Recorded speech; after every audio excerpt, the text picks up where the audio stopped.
Well, ladies and gentlemen, boys and girls, everybody from all around the world, hello and welcome to another episode of the Welch Report with me, your host, Jean-Luc Welch. Let's make some noise, shall we? Let's clap it up. Let's get excited wherever you are. We back, we here, we live, and we ready to talk about the world of boxing and beyond with a whole host of topics, not just from last week, but from what's to come this week, because we got Bivol, who came back against Eifert. We got to talk about that fight and then the reactions to his comeback performance. We have Shakur Foster beating Raymond Ford by, I believe, majority decision, setting up with some potential future fights with some big names like with Shakur Stevenson. And speaking of Shakur, the big kahuna of the day, one of the biggest drops of news that we've got in the world of boxing specifically, it seems to be that Eddie Hearn has confirmed Shakur is signed with Zuffa.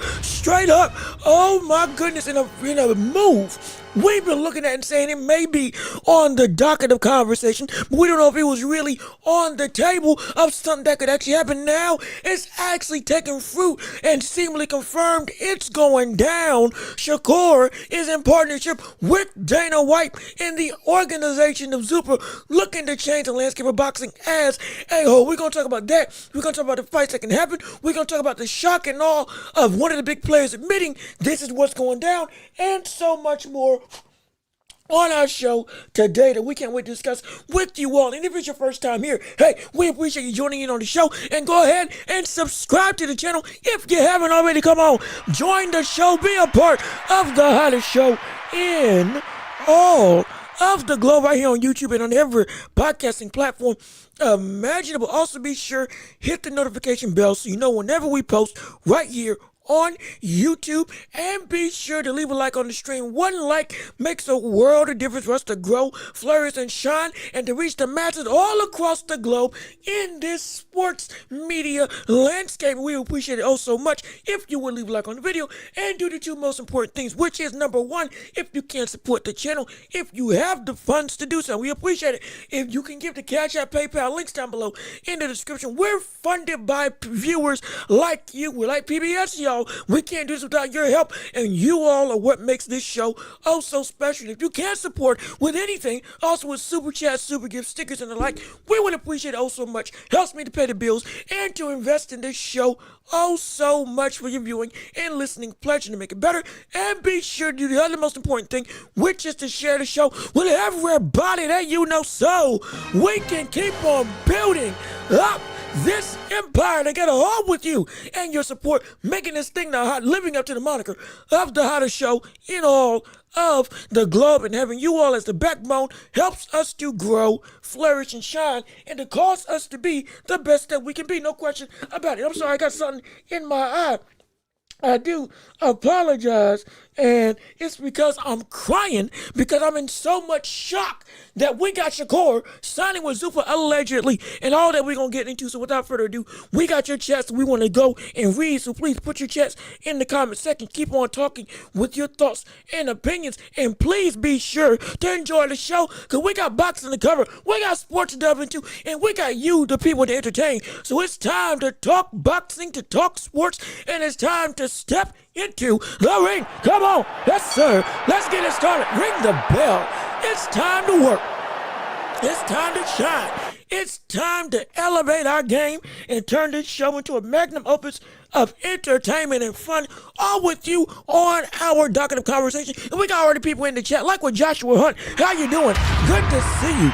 We thank you so much for tuning into the show, and thank you for coming out on this Tuesday afternoon to start off this week strong. Let me see, Beach Skull, how about you as well? We appreciate you tuning in. Thank you for showing up and showing out. Let me see, Dan about to put that Hitchens versus Shakur maybe, because we, again, it's going, the amount of fights that can potentially happen now are legitimately also Kofi's, because this opened up a whole new world. Also, Stephen Foley, what's going on with you? How you doing? Good to see you. We thank you for tuning into the show. We're glad that you're here, and we got to talk about the biggest dossier of conversation on this show, because with everything involved, the world of boxing, with all the other fights that came through that we were going to discuss, the biggest news dropped apparently on the AJ versus Paringa press conference with Eddie Hearn confirming, and essentially out of his own mouth, Shakur Stevenson has signed with Zuffa Boxing. Oh, Lord. And a move that we thought was going to be so We got some problems here. unusual. Well, mind you, we had Matt Borgeson come in, say that this thing was going to happen about a month ago, and I was very skeptical. We said it may, but I was very skeptical. We had a whole lot of questions. How would the money move? How in the world would the likes of Devin Haney and Shakur, especially with Shakur, with all the momentum that he's garnered with Top Rank and the current sanctioning bodies that we had seen in the ranks of not just him holding belts, but with the other promotions as a whole?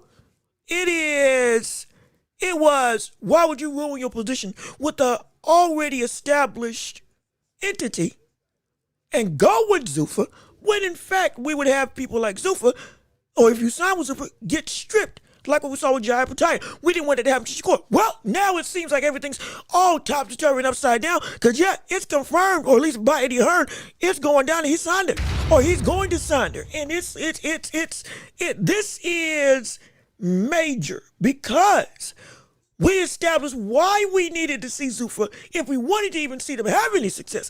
Get this type of name because they needed some validity and they needed to have the benchmark of standard within their roster. Number one, to say we have one of the best in the world and y'all will come and see him, if nothing else.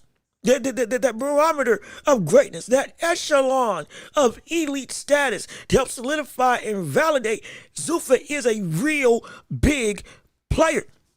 They needed it. And now, if this is true with Shakur, this also brings up a whole other gang of conversation with Devin Haney. Hey, maybe that fight maybe him signing with them ain't that far-fetched at all. If this is in fact true, I'm serious because I'm trying to find my words because it's so much going into it. And I'll play the clip of Eddie Hearn himself saying that this is true, that we see Devin Haney signing with Zuffa Boxing, because this came out of his own mouth on the undercard, on the press conference with Paringa and Anthony Joshua. Anthony Joshua, if you didn't know, is preparing to make his comeback in the next, I believe, in the next month, going up against a fighter. Again, he should win. He should be. But after all the drama with the death of his friends and the car crash in Nigeria and all that stuff, it's interesting to see in a real fight against an actual fighter that isn't Jake Paul, what does he look like in this essentially sleeker frame of body. But that's going to be something that we talk about later on in the show. Right now, let's transition into the picture-in-picture and show you exactly what Eddie Hearn had to say to confirm that, yeah, this is indeed the truth, that we have Shakur signing with Zuffa Boxing in a move that potentially is going to be a multi-million-dollar change in direction from what we thought was going to take place and what fights can come next after this. Let's play with Dana White. Let's play what Eddie Hearn had to say. Let him tell you exactly from his own words that this is going down and that he is signing with Zuffa Boxing. Let me just make sure you all can see it on the screen. Yes, you can. Here we go. Eddie Hearn saying he's going over to Zuffa. Yes, okay, there we go. Shakur Stevenson, yeah. Did that kind of open the door for you to work with Shakur? Obviously, no, Shakur signed with Zuffa, so that'll be him moving forward. But I just don't know who they're going to put him in with, because you see, Zuffa are paying as a business, they're paying these guys 5 times more than anybody else would pay them. To fight who? Like, who are you going to put Shakur? You can put Shakur in with O'Shaquie Foster and give him $15 million? I mean, good luck to Shakur. I love him. I'd said to him, fucking great, mate. But yeah, it's a weird model, and it's a model that's not going to last very long. So it's real. He's going there, and the question of who can he fight next? Well, let's address it, shall we? Come on, let's go and let's actually talk about it. Now that this is here, and now that this is in the framework of conversation, and he is actively, per Eddie Hearn, there in Zuffa Boxing, what matches could we actually see?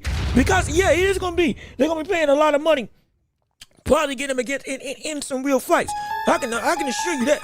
They got it back, and this is part of the reason why we touched on, though it was boring, and I understand, we care about the fights, but in the business side of boxing, well, we talked about TKO and the affiliations with TKO as a company, Turkey Al Sheikh, and Zuffa and Dana White as a whole.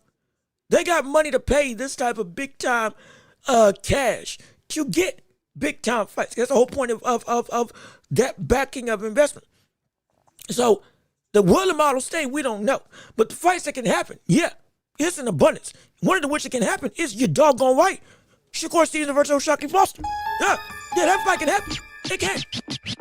And again, we're addressing what fights can happen now under the moniker of Zuffa if people see that it may be not feasible to get him a legitimate big-time name in the ring. Because, no, he doesn't want to fight for the Zuffa belt. Nobody cares about the Zuffa belt. Well, if you remember, Dana, or Zuffa, has now let fighters fight for other belts instead of just fighting for the Zuffa championship and nothing else. Or you can you can come in as a champion, have your title, defend your title, or fight for another title without having to have the Zuffa belt around your waist. Because they're acting as a promotional company, not necessarily as a big old league as we thought they were going to be turning into when they first came into the scene, because we're still waiting on the legislation from the Revision Act or Ollie Revival Act to fully take place to let that league moniker actually be applicable. Right now, they promote her like anybody else, which, hey,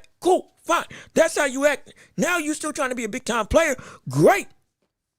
I understand. This is a big move to do it. And Shakur Foster may just be the fight to make it happen. And also, Badger Wolf, how you doing? Good to see you. We're happy that you're here on our show today. Thank you so much for showing in and showing our notification gang. Afternoon to you as well. And look, Shakur with Zuffa saying ain't so. No, it looks like it may be so. Now, Shakur, he's been the guy to deny it. He's been on social media saying we ain't done nothing. But now that it's somebody that's within the sport, within the game, that deals with needing to know where these other fighters are moving to, where everybody's trying to maneuver, because it can affect not only his bottom line, but also the people that he can get under his own roster of personnel. He's saying, yeah, he's gone.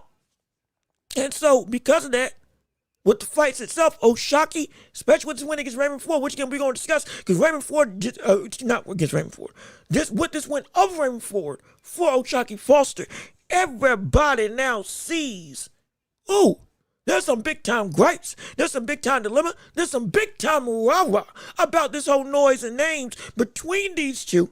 Especially with them stepping in the ring. If you didn't get to see that also, because they had a really long, drawn-out, aggressive back and forth against each other when after Shakur Foster beat Raymond Ford, they were in each other's faces, yapping and jawing, yelling and screaming, hooting and hollering, everything under the sun involving I want that smoke. And I'm going to show y'all exactly why I am what I am. And if you didn't get to see that initial interaction, I'll let it play right here for you on the video, because as we transition back into picture, this fight, as much as it may have looked like this was a proving ground for Foster to show that, yeah, he belongs in those names, or to keep himself in the framework of names with those upper echelon fighters like Shakur, who wants to come back down to 135, like with other big-time fighters, potentially even Keyshawn Davis, and others that are even above the weight class of 135, 140, Ray Murtaya, Andy Cruz, names like that,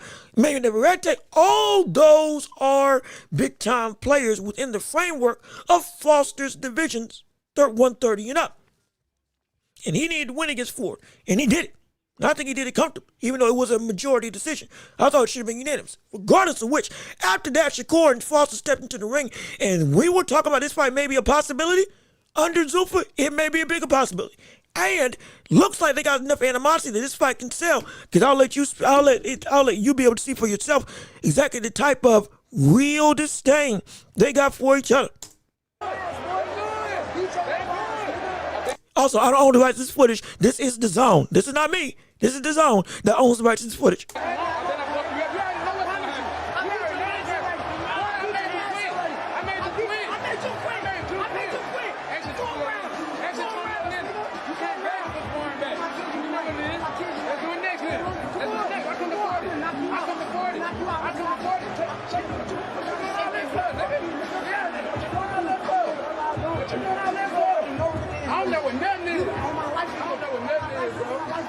bro. Nothing else. life Well, is see me next. See me next. I'm My life is recording. okay, come on. Hey, bet. Let's do Bum it. ass nigga. Let's do it. Bum ass. Hey, y'all heard it. Bum. Y'all heard it. You a bum. Man, watch out, bro. Yeah, you a Watch bum. out. Don't disrespect me, bro. Don't disrespect me, nigga. You a bum. Don't disrespect me, You bro. a bum. Hey, I'm gonna come see you Bitch ass next. nigga, you a bitch. I told y'all I'm gonna do your You a son. bitch. I told y'all I'm You a gonna do your bitch. son. And I'm on I my- told y'all I'm gonna do your son. I told y'all I'm gonna do your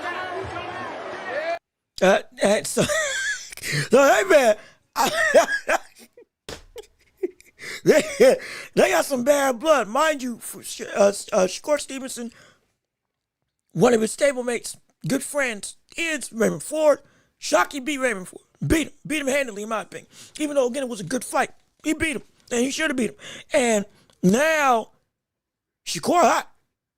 This is the most animated I've ever seen Shakur be in the ring against somebody else, where it feels like, oh, he really losing school a little bit. There's some real bad blood there. So you want to talk about not DAZN. You want to talk about Zuffa paying big time money for that type of fight with some real backing of frustration? Oh yeah, they'll pay it. Shakur versus Devin Haney, a whole nother fight. Yeah, they'll pay for that. Shakur versus Richardson Hitchens, even though I don't think Hitchens wants to really fight the likes of Shakur, only because they had a recent interview where he was calling people out, and he said he wanted Devin Haney, he said he wanted Ryan Garcia. I didn't hear him say he wanted to get Richardson Hitchens. However, that does change when everybody's under the dossier of Zuffa. And Zuffa paying big time money, and they want these types of fights to sell their platform and to make some big time maneuvers to make theirs not just stable, legitimate, but to cause people to be like, okay, hey, this is something that actually can stay in boxing rather than just a fling. Don't be surprised if they push to potentially get that fight with Hitchens versus Shakur. Don't be surprised. Now Shakur will beat him handily, but even still, we can see that happen. With Hitchens going to, actually, let me rephrase that. That fight may not happen. Not just because of Hitchens' focus is right now, but also because Hitchens is moving up to 147. Remember, because he relinquished his belt at 140. Shakur, I don't think is going up to 147 yet. 140, 135 is still his main MO. 135 looks to be his main focus, which right now, if that is the case, the fight with Foster looks to be the most prevalent thing. Regardless of which, any of these combinations of fights can happen. And Zuffa has the money, if they're able to pay Shakur, to pay anybody else they want to fight Shakur. Because we have to understand the amount of capital they bring. Again, the numbers aren't out. We understand. Also, before I even continue, Sergey, how you doing? Good to see you. We appreciate you on our show. We appreciate you on the live. And we love it. And salute to you and great support to everybody who is on the stream. Hopefully leave a like on the stream. And we still want to hear your thoughts and opinions on your reactions to the news per Eddie Hearn that Shakur signed with Zuffa Boxing. But when we look at the makeup of what this deal entails, it's going to be, I don't think it's going to be like what we saw with Conor Benn, where $15 million, he fights Progress. Ooh-wee. Nobody's really excited for that fight with Progress. It was supposed to be the co-main event, and it ended up being, it was a good fight, don't get me wrong, but the caliber of talent versus talent, we kind of, And even still, though the fight outplayed or outdid our expectations, at least outdid mine, it was still like, that's what you paid $15 million for? I promise you. For Shakur, he gonna get a major bag if it's for a multi-fight deal. If, again, we don't know the terms of the contract. We just know he's gonna be signing with them, and they gonna probably put him against people that are actually up to snuff. They're gonna have to. Especially make a big splash. And whoever they sign is most likely going to be, now that we know what they're actually capable of paying, because Shakur ain't taking nothing cheap, the likes of a Foster and then a Haney, or Foster and then you make a fight with Murataya, they may actually try to push for some cross-promotional situations in boxing. Maybe. Now, we had heard Dana White say he didn't want to work with anybody.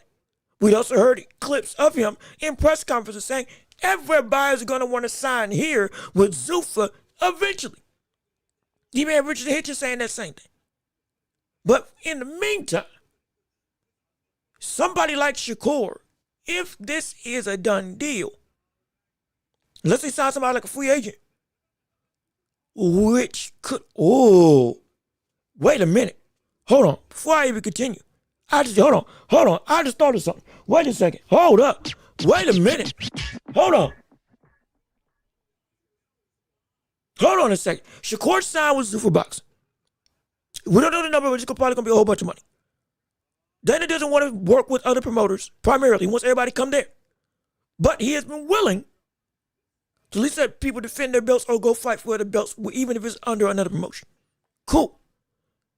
If he does still want to keep it in-house and make this contract, whatever it may be, worthwhile, and you're trying to find people that actually can fight against Shakur, that will actually have a name, that will actually be worth the money, that actually have a position of leverage and sustainability in the minds of boxing fans around the globe, rather than just, he's fighting somebody that clearly ain't on his level, he may just get Lomachenko under Zuffa.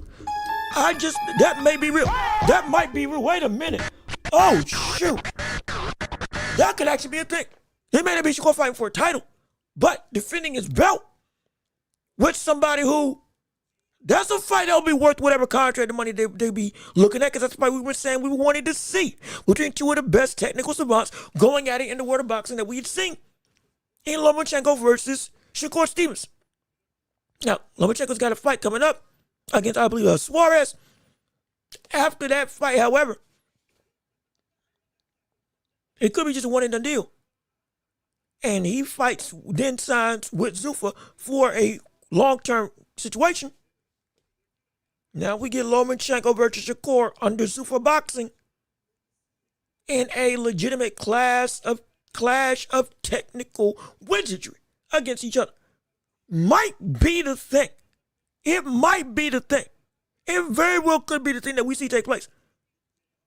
Because I didn't think of that up until I realized Lomachenko has the ability to sign wherever he wants. So now it's got me thinking. It's got me thinking for real. Let me see. Yo, Johnny Blaze, how you doing? Good to see you. We appreciate you coming in on our live stream today. Salute to you, and thank you for showing up and showing out on our show.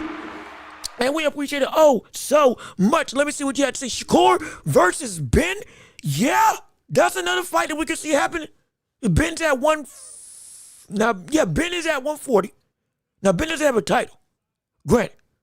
Ben doesn't have, in fact, actually, where's Ben? Where is Ben fighting? Let me look at what Conor Ben's fighting right now. Let me see. Conor Ben. Last fight, it was against Regis Prograis, and that was at 140. Oh, that was at 147. Okay.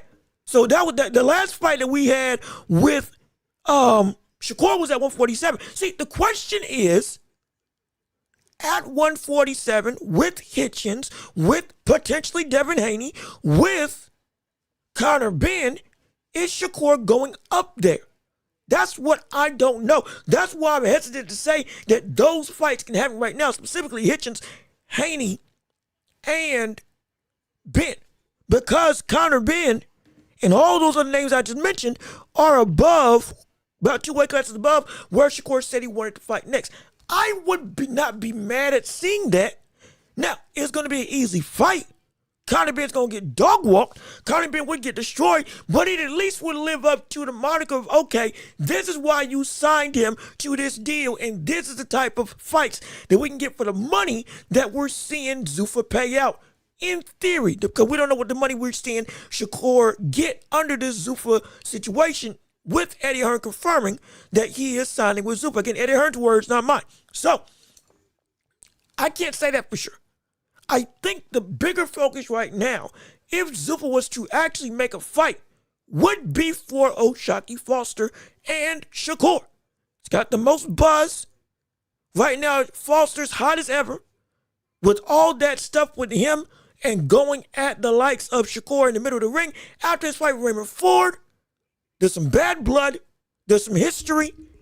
Foster beat Ford, who was Shakur's stablemate and brother. Now, I got to get back for my guy. Like with Albright and Keyshawn Davis, on a way grander scale. Way grander scale. And it's two huge names that could potentially go at each other at this point because of the position that Shakur Foster's at. He is enough that people would look at that fight and say, you know what? There may be some viability that this could be competitive. Very well could be. We could see that fight as the next on the docket, or at least in the immediate vicinity of likelihood to be made. Shakur versus Ben, I would love to see. But is Ben willing to come down to 140 for that fight? People would say, they know Zuffa's paying him, so he's going to do whatever they say. I'm not so sure. Only because it may be that he can't be what he needs to be at 140 or below. Especially when he has the lack of power that he's had. And he just went life or death with the likes of Reach Progress at 147. Do I want to go that low? Can he be still the same at that lower weight class? Some people said he might be a little bit weight drained, even with him coming back to 147, dropping that much weight that quick. But again, another conversation for another day. Regardless of which, that is the propensity of stuff that can take place. Conor Ben versus Shakur, or Shakur versus Foster, where Shakur is able to fight for, Shakur is able to defend his belt, potentially without the Zuffa title on the line in a cross-promotional situation with Foster and Shakur as Zuffa as one of the promoters. It could be a thing. And I can see it. I'd be no problem with it. Or, straight up, they just have, if Shakur Foster's free agent as well after this contract, or after this fight, shoot. Don't be surprised if we see Shakur Foster actually just straight up say, okay, hey, I'm signing with Zuffa. And I'm taking that back. Because if what Eddie Hearn was saying, if they pay $15 million for a fight with Shakur Foster, well, how much can you keep that up? I guarantee you that Foster will say as long as they can do it, because I'll take that money. For the very fight I wanted, oh yeah, I'll take it. So those are my two most likely scenarios. Now, the other aspect of this conversation is, well, can Zuffa keep this up? And how much farther can this go? Because let's be honest with this whole situation. As we're transitioning to the next topic of discussion, Zuffa right now, like, this was, some people saying, say it ain't so. Some people saying it can't be true and all that stuff. This is what people were afraid of in some regards.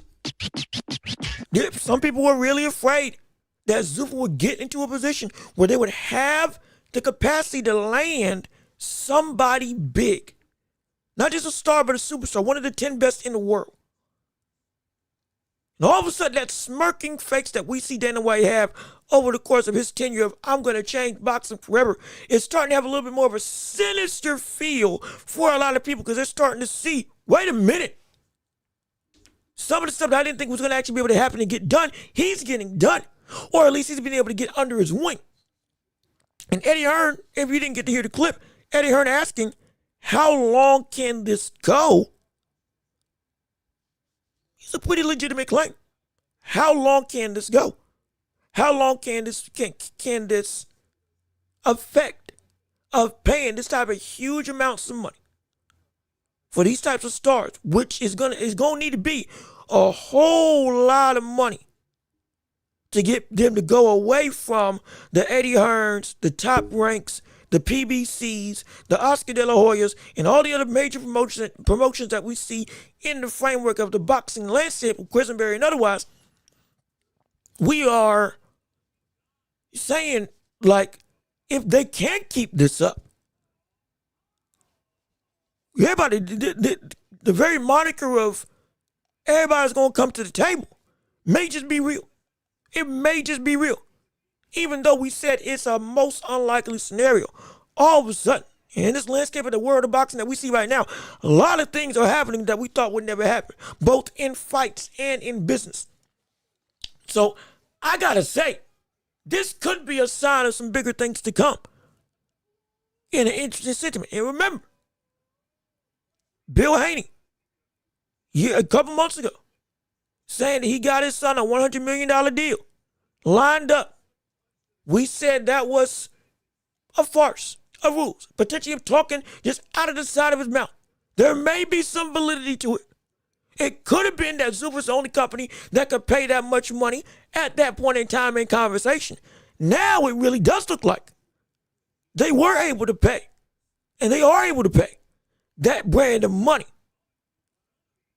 to a litany of potential other stars. This can get ugly for a lot of other promoters. All of a sudden, Eddie Hearn just got all the stuff about small fish, big pond, all that stuff about you are in our domain. It just got some validity. This is like somebody in boxing who was a fringe contender. Let's say we put who's a good name? Who's a good name to use this for? Let's say we put, I'll use Fundora for the sake of it. Let's say we restarted Fundora's career at 154. And big guy, tall dude, but at 154, everybody is a killer. Everybody can knock you out. Everybody can crack. You can be very dangerous. You ain't gonna really be a big dog in this landscape. And then all of a sudden, he comes through, gets some wins, and we respect it, but it ain't nothing really major. And then he goes through, and in the fight that he has, instead of beating the likes of Keith Thurman, he knocks out the likes of Adams. After he beat Boachuk twice, all of a sudden, everybody's got to look and say, wait a minute now, we may have some. Or instead of beating the likes of Keith Thurman like he did, he knocked out the likes of an Ortiz. And yes, that's a drastic elevation. We understand. But we're saying that type of, wait a minute, you got that dog on your docket, a resume? You got that monster on your resume as a win, and you put him out? We can't look at you in just this man just ain't all that competitive, or everything just ain't sunshine and roses for us, and you just still working your way up. You still got something to prove. I done proved myself if he was able to do that. I'm saying that's where Zuffa's at right now. They just got an upset win on the world of boxing. If this is true with Dana White, in a way that nobody expected. They got an upset win in the world of boxing that, for most people, the rumors were just going to be rumors. You can't believe Dana White. He lies out of his mouth. Doesn't pay his fighters. He's a man who isn't trying to better the sport. He's got some underlying sentiments. There's a lot of untrustworthiness. There's a lot of doubt. There's a lot of fear with Dana White coming in and Zuffa, what they're trying to do. We don't trust him, and no boxer in their right mind really would. And now you get smaller fish, Edgar Berlanga, Hitchens, respectable, nothing major. Then you drop the bomb that you got Shakur. That changes everything. That changes everything. All of a sudden, we're able to get one of the 10 best in the world to come fight for us, and we ain't even put out a number yet. But just know, if we already got our competition saying they're with them, but they ain't as small as we thought they were. They're not. So for everybody saying that myself included, that Zuffa wasn't going to be able to be this big of a dog, we don't know how it's going to pan out. We don't know what things are going to actually take place and transpire. All of a sudden, we got to buy in. Or at least we had to believe, okay, this is a real player. We have to, because this ain't just some ho-hum situation. This is major. This is really major. Everybody else better look at their fighters very closely. Because if Shakur is willing to go over there, I guarantee you there's some other big stars, including Devin Haney, including many of the other top names that you've always garnered as they have arrived. Potentially including Tank. I'm not saying that just because, I understand, he's PBC loyalty and all that stuff. Absolutely. But everybody in those caliber of elite competitive fervor, top of the line level talent, you at least got to give a second thought of they may be looking over there because they think the same way Shakur thinks in terms of this money's worth it. Shakur's about legacy, absolutely. But also he's a businessman, as with all others. And if it's good business for him, it's good business for a couple other people as well. So be mindful. Be very mindful. And if this is true, they're going to be able to have a situation where a lot of these fights gets made a whole lot easier because they're all under the same umbrella of competition now. The whole reason why I'm saying, though I doubt Shakur Hitchens actually happens, strictly because of them, the weight difference. And I don't know if Shakur is going to 147 yet. It's entirely possible. Strictly because, why? Hitchens is under Zuffa. Hitchens signed with Zuffa Boxing well before we saw Shakur get in there. And so we can see that. We can see that fight happen. Though again, am I interested in seeing it? Not really. Because I know I was going to pan out. It ain't going to be close. But it still is on the potential. Strictly because they're under the same table. Most of the big fights now are able to be under the same table. And don't forget, those who on its own may not be as a name huge. They are able to work with Netflix. And we talked about that triangle that they have. Netflix or Turkey Out Sheik, Netflix, Zuffa. What was it? Yeah, that was it. Turkey Out Sheik, who works with Netflix. Netflix, who works with DAZN. And then you got DAZN and Zuffa on the opposite end. Turkey Out Sheik works with all three of them. Netflix can work with all three of them. DAZN and the other promoters don't want to work with Zuffa. However, they're still under the umbrella of Turkey Out Sheik because he has his hands in all the facets of all three of them. Zuffa, DAZN, and subsequently all the other platforms because they are under DAZN and in Netflix. So now we can get Shakur on Netflix because he's with Zuffa in a major card. And that Netflix money, especially as a main event, that's some serious stuff the other fighters are saying we may be able to get into. I'm serious. There's a lot of other connected webs in this whole conversation beyond just big fight, Hitchens, Shakur, potentially Devin Haney and all that stuff. The position that Zuffa's in now with Shakur makes it so that not only is the opportunity for a fight there, not only is the opportunity to sell with a major top 10 talent there, but the amount of money that is also available because of the platforms that are now able to be accessible due to Zuffa being featured with Netflix, because that was the fight. Zuffa with Netflix when they were on the undercard of Tyson Fury versus Makhmudov. Fighters see that money. Fighters see that ability. They were just waiting, like we had said earlier when this whole conversation started. One domino just has to fall.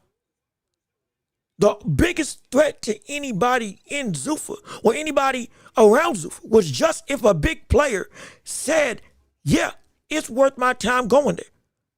Not just Jaya Patayan. We're talking major player. We're talking world level acclaim type player. If one of them makes a decision, everybody else is going to get squeamish. Everybody else is going to be shocked. Everybody's going to be looking not just over their shoulder, but inside themselves saying, if he did it, maybe I need to do it too. Short term may be the right terms for them because this guy want to make this move if it wasn't worth the valuable time. With this, so it's be on the lookout. Be on the lookout. Because this can make every other fight that we may want to see accessible. At least under the Zuffa banner, more accessible than we expected. And the last thing about Shakur with Zuffa, that potential matchup with Devin Haney may be closer than we expect because I doubted that Devin Haney would have actually done it. But now that Shakur did it, I think it might be true that both of them are going to sign there. I think it might be true that both of them are going to sign there. I doubted it. I had my major doubts, absolutely. But I think there's a real weight to the fact that we can see Devin Haney and Shakur both not just sign with Zuffa, but fight against each other in the future. Not immediately, but in the future, under a multi-fight deal. I think we can see it. And I was completely at odds with that being a likely situation. Now, I believe it now. I believe it now. I'm telling you, man, it's shock. It's shock. Really, for real. It is a shocking development. I just can't. I'm at a loss to some degree. Because I never expected. This came out of left field, man. It really did. It really did. But even still, we got more to talk about in the world of boxing. We don't want to delve too much or take too much time in it because we still got other things in the topic of conversation to discuss, like with the very action that we had with Foster versus Ford, with Foster beating Raymond Ford, like we said earlier in the show, beating him by majority decision to retain his 130-pound title. And now, with them beating Raymond Ford, one real quick, I was right. Hey, I got it right, thankfully. Oh, yes, I predicted it correctly. Foster would beat Raymond Ford and help boxing just about threw that brother out the ring. Legitimately, I thought he was hurt when he first went face first onto the floor through the ropes. But the fight went just about as I thought it was gonna go, with Foster outboxing, being able to fight better at range, and make Ford's aggression be used against him. And if Ford couldn't even use the dog that he wants to use. Yes, it was a majority decision. I thought it should have been a unanimous decision because it looked like pretty clear. Yeah, Ford got beat.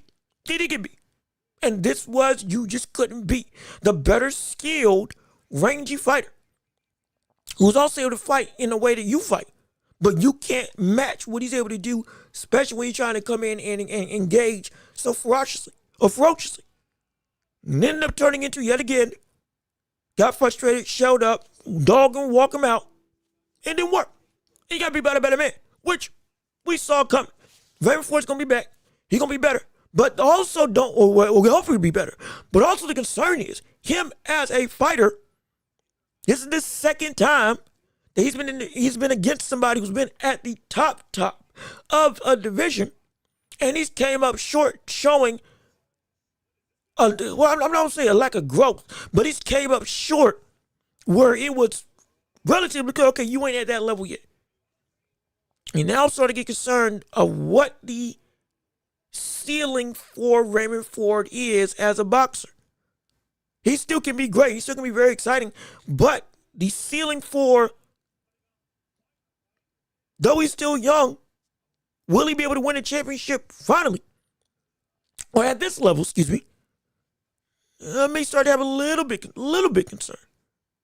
And by this level, I mean with the Fosters, Neveretes, and we were talking about he was going to move up to 135. We're now against the Abdullah Masons. Potentially the Floyd Schofields, if we see Schofield beat Tank, or Tank, if Tank retains the title against Schofield. These types of fighters are now in his immediate line of sight. Lomachenko, Shakur Stevenson coming back down to 135. Andy Cruz, Murataya, all these other names, Sam Noakes even, former champion. Can he beat that type of caliber talent, even if he's moving up? I'm getting a little bit iffy now. Getting a little bit iffy. Same stuff he's had a problem with, still had a problem with. So tad bit concerned, at least for me, tad bit concerned. But I digress. Because going back to Foster himself, winning this fight was incredible because not only did he retain the title, but it kept him in the mind's eye of his ultimate goal of fighting Shakur at 135. You even heard him say in that whole interaction, I'll come up to 140. I'll fight at 140. I'll move up and fight you. I'll go where you are, and I will take you. Talking about it in the ring when he was trying to shake his hand and say, hey, look, I'll move up to get you instead of having to wait around for you to come back down. So he's willing and able to skip up and down. And in fact, I think Timothy Bradley brought up a very good point about the likes of O'Shaquie Foster when talking about him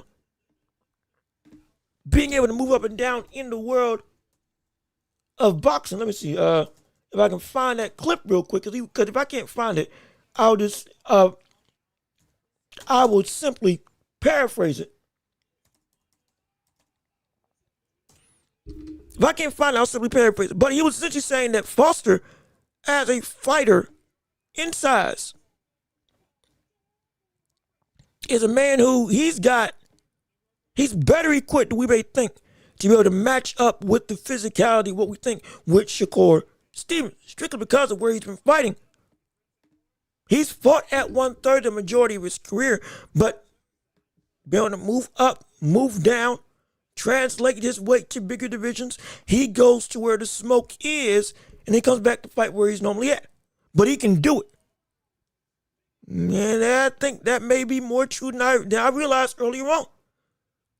And so, him moving up to 140 may not be nearly as big of a daunting task as it may seem like jumping to weight class. If, again, he has done it before. In fact, before I even go, and let me actually check it real quick to make sure that he has done it. Because if I can go and find this. Give me 1 second. Hold on. Hold on 1 minute. We are doing some fact checking.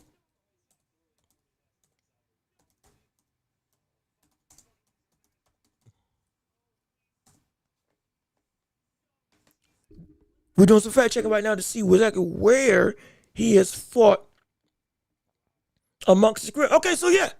So you go back to early in his career. 2013 he fought at 138. 2014 he fought at 135. 2015 he fought at 137. 2016 he fought at 139. 134, 137, 134, 131. So up until 18, he had been moving up and down all the way up to 140, up until he finally just stayed at 130. And winning nearly the entirety of the time, except for 2 losses on his resume. But he had been, up until that point, up, down, all around, everywhere under the sun. So yeah, he can make it. He can make it. He can. So I wouldn't be surprised at all if Shock says, give me what I want. And if I got to drop the belt, so be it. But I'll come to see where you are. I'll come be where you are. That's why he was so adamant about saying, yeah, I want this fight. More than just, oh yeah, big money, big time opportunity, and all that stuff. I think he actually does feel, I can beat Shakur. I know it. Because I'm not nearly as small as y'all think compared to him. I'm not nearly as physically inadequate when compared to him. In boxing ability, I beat his clone. Like I said, I would beat him. Because remember, we talked about O'Shaquie Foster saying that Raymond Ford is a clone of Shakur. He's a poor man Shakur. Ford wants to do everything that Shakur does, but he can't do it nearly as well. He's a carbon copy. He's a printed piece of paper where the ink's starting to run out. He is a facade of the real thing, an illusion of the real thing. And I know, and trust me, what I show y'all against him is what I can do against the real thing, the real McCoy. It's just a preview. That's how we saw Foster taking this whole fight. And he strongly believes, yeah, I beat your son, now I'm going to beat you. Don't be afraid of the smoke. And if you disagree, come let me do something about it. That type of situation. Now, again, do I think Foster will beat Ford or Foster will beat Shakur? No. But am I a little bit more intrigued now than I was before? Absolutely. And even more than that, with going back to the Zuffa conversation, is it likely that it can happen? More likely than we expected. Now that we know that he's signing with them. Because now we know they'll pay Foster a major bag to go get that fight, even if it's just for one fight. Because they can do it now. So you're doggone right. That is a real possibility that Foster earned himself a position to have. Foster earned this. He did. He did. It's more than just beating Fulton and beating Ford. He had reigned as a dominant 130-pound champion since he stayed at 130. He's been elevating his skills as a boxer every time out to where everybody's starting to say, even if you don't know him, when you see him for the first time, you see, okay, there's something really there. He's proven time and time again and got himself into a position not just to be one of the best at his weight class, but also transcendently had the capacity to adapt and fight above his weight class and be believable for beyond just one or two fights. Even more than that, we're looking at Foster with Emmanuel Navarrete, that even if we don't get to fight with Shakur next, hypothetically, unification's right down the line. It's right there. It's right there. It's right there. We're looking at Shakur as the proverbial end-all be-all, which is completely understandable. And we get it because of this whole deal. But don't forget, without this fight with Shakur, hypothetically in the next stage of Foster's career as the next most immediate fight, we would still have the ability to get Emmanuel Navarrete versus O'Shaquie Foster for a unification at 130 in one of the most dramatic clash shift styles that we can imagine in boxing. Length and precision versus length and power. That's what it would be. Length versus length. They both got long arms. They can both reach from, especially Navarrete, he can reach from across the ring. But it would be a more impertinent style, or rather, it would be a more confounding clash of styles because of the recklessness of Navarrete that has now found refinement versus the primed refinement of an O'Shaquie Foster. Who can win the day in that? Ultimate power versus sniper-like ability. The flailing arms of destruction versus the 1-2 bullet-like precision that we see with Foster. The eloquent boxing, the footwork and length, the phenomenal jab, all of that. What would that look like? That is what is on the table now, today. And if I'm going to be completely honest, Shakur Foster has got some momentum where everybody's talking about it. The clash has been going through, the rumors and all that stuff, it can actually happen under Zuffa and whatnot. Yeah, it's there. Cool. No question about it. If I'm going to be a fan, I would rather see Foster versus Navarrete before anything else. Before anything else. We understand business-wise, yeah, Foster would be smart to go after the likes of Fulton, of Shakur. Get the money and all that stuff, sure. But as a fight, Shock versus Emmanuel for the unified title would make so much action. That's a fight of the year contender. That's what that's a fight of the year contender. Straight up. That is an outright fight of the year contender. I'd love to see that so much. I would love to see that so much. If we didn't get Foster versus Shock under the moniker of Zuffa. Because you couldn't, I'm telling you, you couldn't write a better potential outcome of a true test of who should be able to elevate and translate to a higher division between Neverete and Shock. You can write that. If Neverete won that fight, everything that I said about what he could actually be, good gosh, it'd be true. And if Shock beat Neverete, all of a sudden we gotta look at that brother as a legitimate pound for pound level threat. Because Neverete on my pound for pound is tied for number 10 with Canelo. He's been a rolling wheel of destruction against everybody he's faced off against, getting better and better as time has gone on. I'm telling you, this is going to be the quintessential magnum opus between both of their careers at this stage would be that fight against each other, Foster versus Neverete. I would love to see that fight. Oh, I'd love to see. I wish we could get it.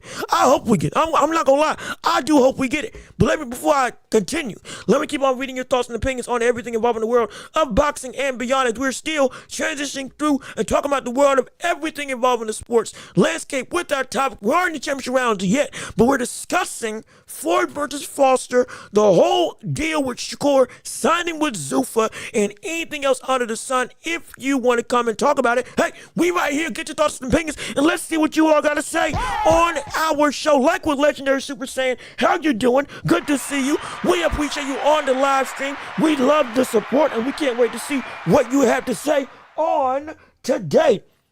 And let me see what you have on your chat. Shakur would be just that much more consistently sharper than O'Shaquie Foster. Neverete versus Foster sounds like, yes, it does. It does. In terms of a competitive fight, yeah, that sounds better. Now, I would love to see if Shock is that much more competitive if he does get in the ring with the likes of a Shakur, because he's been talking like he is of that weight. He's talking like he's built like that. And he's had some good wins that have people saying maybe he is. Maybe. But most likely, Shakur beats him handily. Most likely. Even though dimensions-wise, we've seen Shock earlier in his career, like I said before, be at that level, and physically he's not as diminished as we had initially assumed, though he's coming up from 130 at this stage in his career. But Neverete, that fight, that's the one if I could make a perfect card, I would love to have that fight. Also, salute to you, and we appreciate you on the show. Let me see. Starter Kid, how you doing?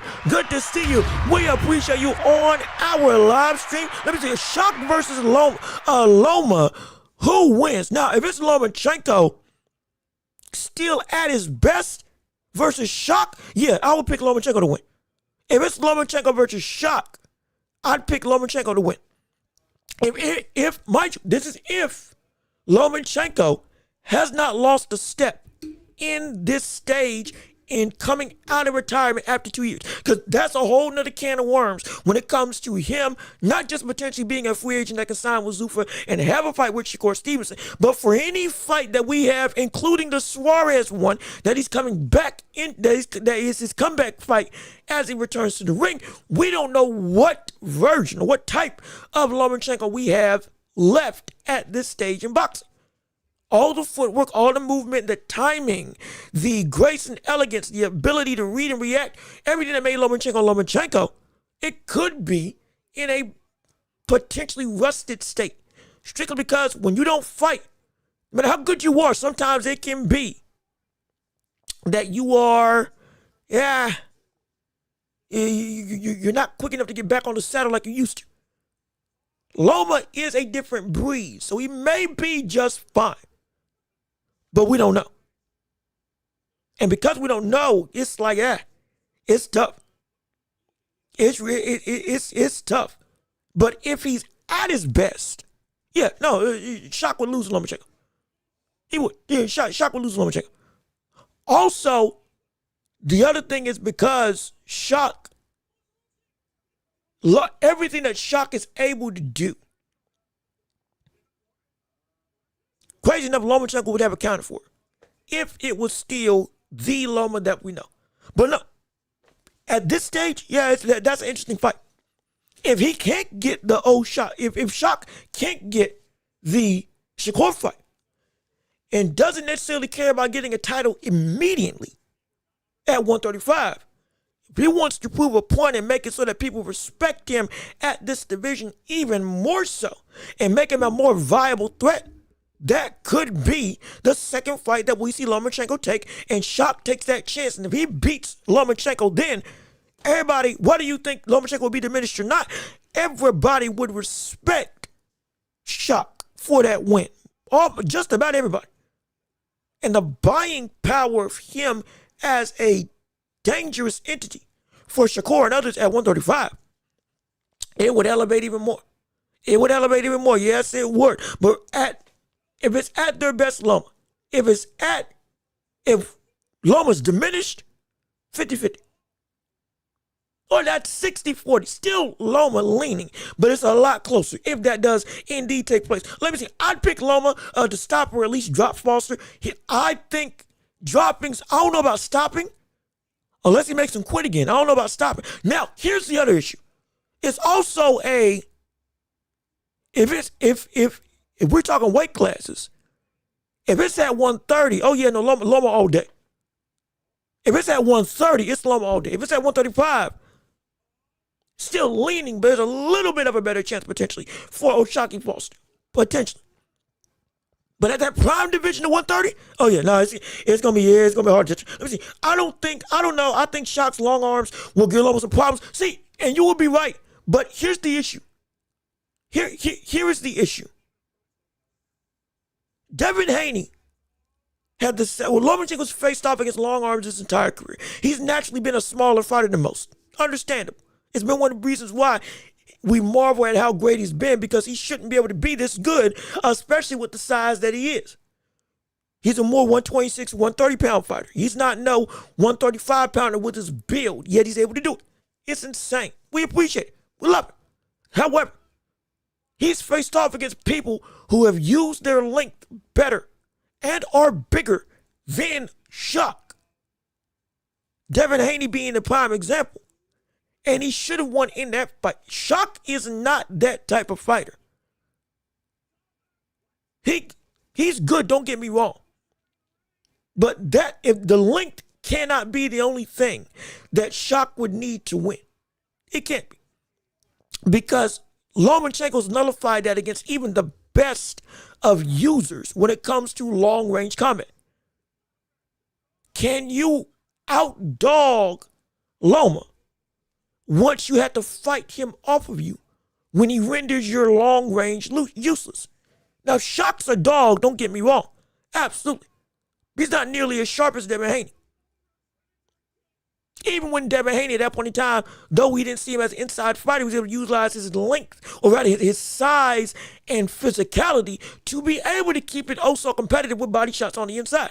But if that's Shock, it's not going to translate to the same level of success.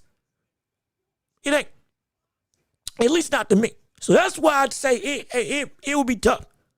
And that's why it's important that if Loma lost the step. If Loma didn't lose a step, I think Loma's going to take that. But if he did, the viability of those instances of physicality being the best way to dictate the fight in your favor against Lomachenko, now they become more applicable. Now they become more fervent and more demonstrative to make the outcome of the fight go one way or the other. But if it's not a diminished Loma, you don't need more than just length to beat him. And I don't think Lomachenko can. I don't think Shock can use that length in the way that we've seen Devin or others be able to use their length when facing off against Loma. And to be able to beat him and also be able to win once that closes the gap when that length is rendered null and void. That's where it gets really interesting. Let me see. Any good 130 pounder moving up to 135 would be food for Loma, in my opinion.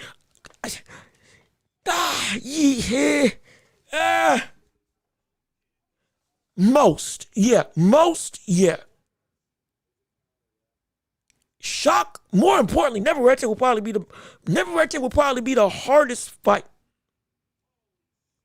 for outside of Espinoza because he's 6-something. But outside of the anybody moving up to 130 or 135 to go, anybody to get up to the weight class of Loma, most of them would lose. Most, because of how good Loma is, and now he's built into 135 as a fully fledged type fighter. So now we're looking at he's on the Shakur's, he could beat him, and people that are at that division, who have been at that division, they could beat him. Marataya has a good shot. It's still going to be difficult, but he's got a better shot because he's fully fledged at this weight class. But coming up to this weight class, it's a different story. It would be, the best options would be Shock, Neverete, potentially Espinoza. Shoot losing to Loma if they fought. He's losing. He's good, but he's losing that fight. And then in the way of Bam. And that's a drastic jump. But that's only because of skill. This is, again, hypothetical situations. Those types of names would be needed to go and beat Loma. Coming up to the weight class, you got to be on that barometer of talent. And even with that barometer, some people would fall by the wayside even still. Shock might be one. I'm not saying he would, depending on the Loma now. But prime for prime, yeah, he might be on that tail end. He might be. That's what and look, I'm gonna be completely honest. I'm a big fan of Marin Neverete. Strictly because his style makes everybody else seemingly lose everything that they know. I don't think Shock would cause Loma to have to panic when he fought him. But if I want to see somebody get pushed to the brink because chaos is so abundant, I would want to see Neverete go against him. Because seemingly, he puts opponents into a panic in a way that relatively nobody else is able to do around that division of 130 and 135. I'm talking like emotionally, you see them in the ring, they are losing themselves because of the chaos and the Terminator-like ability and just the unfathomable direction that we see Neverete take when it comes to making his offense felt in the ring. It breaks so many rules in so many ways, yet it works. It just causes the opposition to consistently be like, what the world is going on? No matter who they're going up against. And then when they get beat up in the process, now that changes everything. That changes everything. That causes everybody to all of a sudden say, but what type of monster am I in here with? That type of fighter, I would love to see go up against Lomachenko. I would love to see that type of fighter go up against Lomachenko. Crazy enough, anybody at 135. Because of the chaos he would cause to really test the mental fortitude of the opposition going in his way. I would love to see that. I would love to see that fight. Let me see.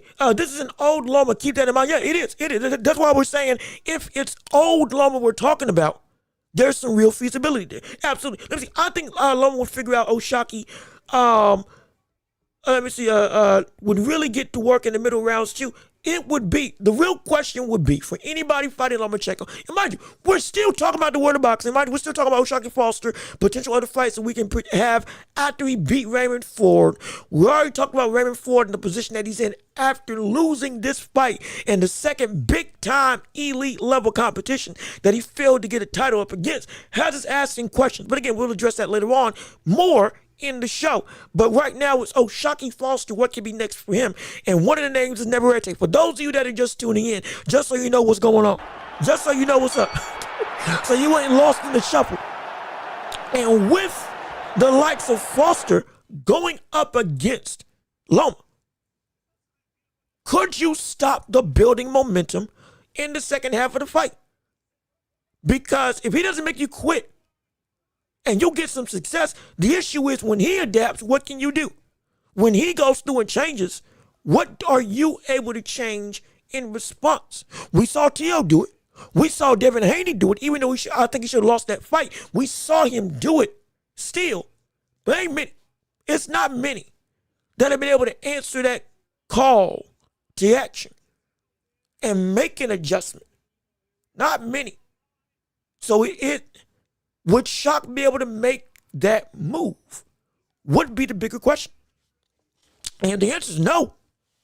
It could be he might have to get him out of there in order to win. Because if he can't, and he gets to a point where all of a sudden the movement comes back, the game plan starts to shift, you're getting peppered with shots now, your length and your jab is now starting to become less effective, we get a little bit nervous. Because now you're in a panic. You're in the same position that we see other fighters get into when they fight Lomachenko. Confused, conflicted, and outright bewildered. And you got to find your way out through a darkness of, while the spotlight's on you, you feel like you're lost. And you don't know which way to turn. While Lomachenko just everywhere all at once. What can you do? Is Foster that mentally prepared for that type of second act aggression? More so second act adaptation when it comes to second half of the fight. That's a question we're going to need to find out. Absolutely. Let me see. I want to make sure we keep on talking to you all because we got a lot of people in the chat right now. Loma did cut the distance versus Devin in the second half of that fight. Yeah, he did. It would be interesting to see the moment, but the moment the both exchange at the same time. It would. It really would. Haney had more variety in his punches versus Loma than what I've seen with Foster. Well, yeah. No, yeah, you're right. You're right. And again, we're not saying that Foster not having a as robust offensive system doesn't mean that you're a bad offensive fighter. You know, refining weapons is never bad. Be clear. But I will say there are certain opponents you do need to expand your game beyond the scope of what you refined in order to beat them because of how good they are. That is what we would need to see Shakur do. He can, but could he do it? Number one would still be a question. And number two, how much could he add to be able to deal with that? Or how much could he add to be able to reach that threshold? That's the better question. Those are the things that would be that would be in conversation. Let me see. Neverete will be there to miss and be countered by Loma. He would, but the issue is the issue is the danger for Neverete is the counter. That's the danger. Countering Neverete is the danger because if you do get to the window and you don't land. Because he's crazy enough, he's actually gotten good defensively, which I insane to say. From the nutritionist to his style of defensive responsibility in the midst of being all out of whack and crazy in the ring, all of a sudden, those very windows that would be there to be opened up and countered, they're not as safe as they used to be. Lomachenko can absolutely attack him. It's just the fact that, one, if Lomachenko doesn't hurt Neverete, and Neverete is still able to, as much as unique of offense as we see Loma have, it is Neverete's unique timing and rhythm that would potentially be able to offset it. Because it is so strange, unlike anything else in the sport. He continues combinations where he'll start from one corner and it'll end in the other. It's more than just I'm chasing you.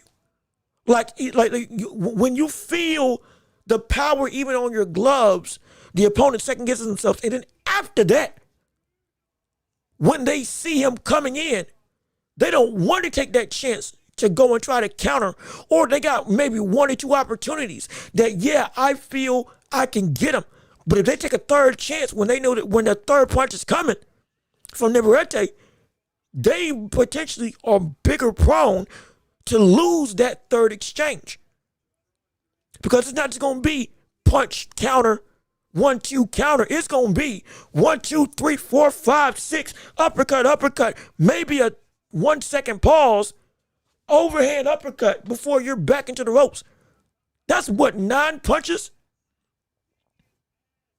And if you guess wrong on 2 of them, you in a world of trouble. Just ask Oscar Valdez. Yeah, that's the thing. Like, as Wilson, who nearly knocked him out. That's what makes it so he's turned a weakness into a strength because he wants you to feel like you can get to him. The illusion of success is exactly what Navarrete uses, even though you may be subconsciously, strictly because that cat will go through and I'll just keep on going. And the second you think you're safe or you got a clean shot, you do have a clean shot. Guess what? You just give me a bigger green light to keep on going. Because unless you can back me up when you land, you only have 2 opportunities to counter me before I immediately come through and overwhelm you with the pressure on the glove or straight up landing cleanly. And if that happens, it gets concerning. It gets really concerning. That's what that's the dichotomy of when looking at Lomachenko, man. It's insane. It's ridiculous to think about. But that's what happens. That's what's happening with them. Let me see. Also, Vaughn Green here. How you doing? Good to see you. We thank you so much for tuning in onto the show. We're happy that you're here. We appreciate you on our airways today. How about Foster versus Gary? Ooh, okay. Now, that's a fight I didn't think about, but that's a fight that is on the table. All right, now we talking somewhere. All right. Okay. All right. We got some problems here. Let's talk about it. If we got Foster versus Gary Russell Jr., that's a good fight. You know what? I'm going to say this. And some of y'all may like me for saying this. Some of y'all may not. Because I can see, again, in fact, before I say it, I'll even look at some of you all in the chat because I think y'all are talking about this as well. Like with Teddy Berkshire, how you doing? Good to see you. We appreciate you on our show today. Thank you for joining in on the live. And let me see. In and out, Luke Ford fumbled the back. No, he did. Like I said, for a second time, the brother fumbled an opportunity. Let me see. The older brother of Gary Russell, versus Shock is 50-50. Yeah. I mean, Gary Russell Jr., but Teddy, you said it best. People don't want that smoke.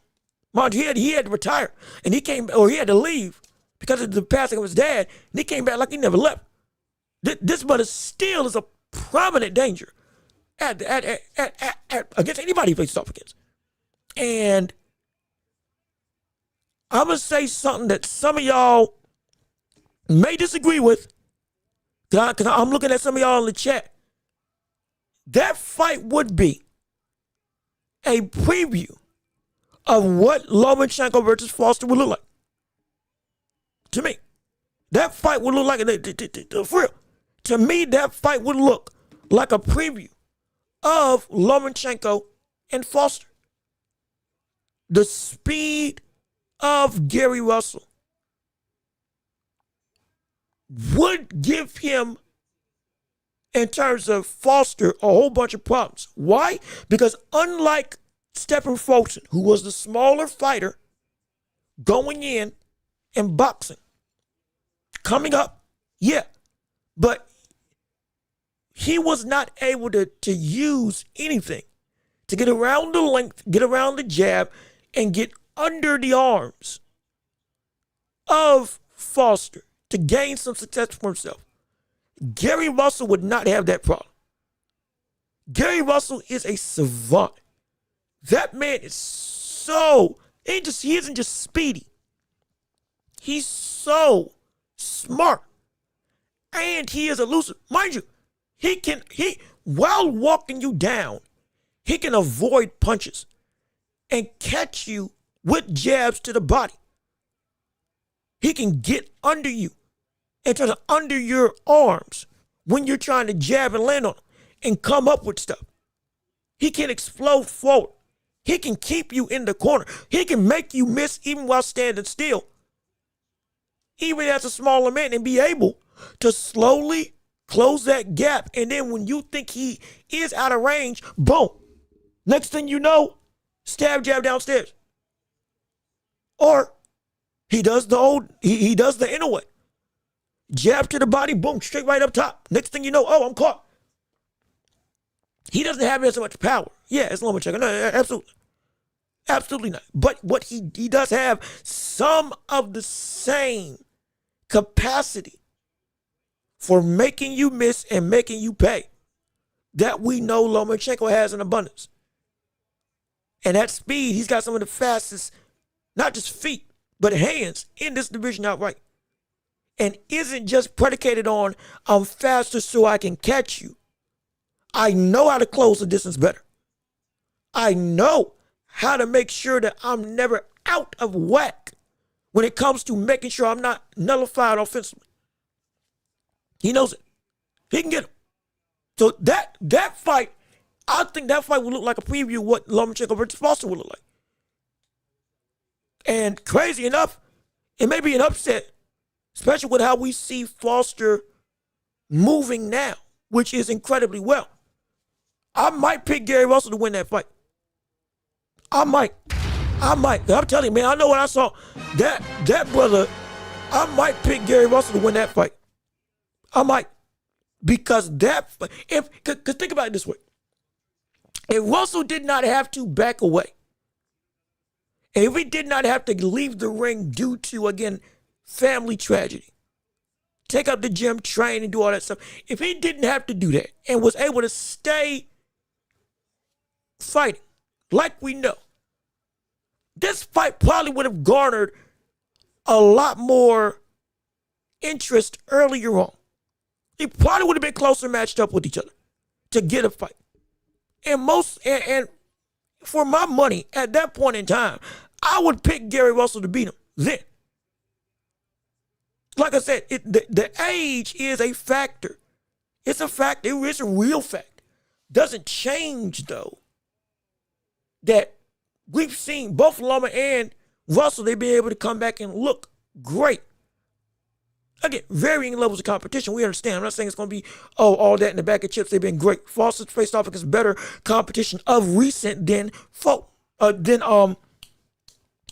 Russell. Understandable. I'm not denying that at all.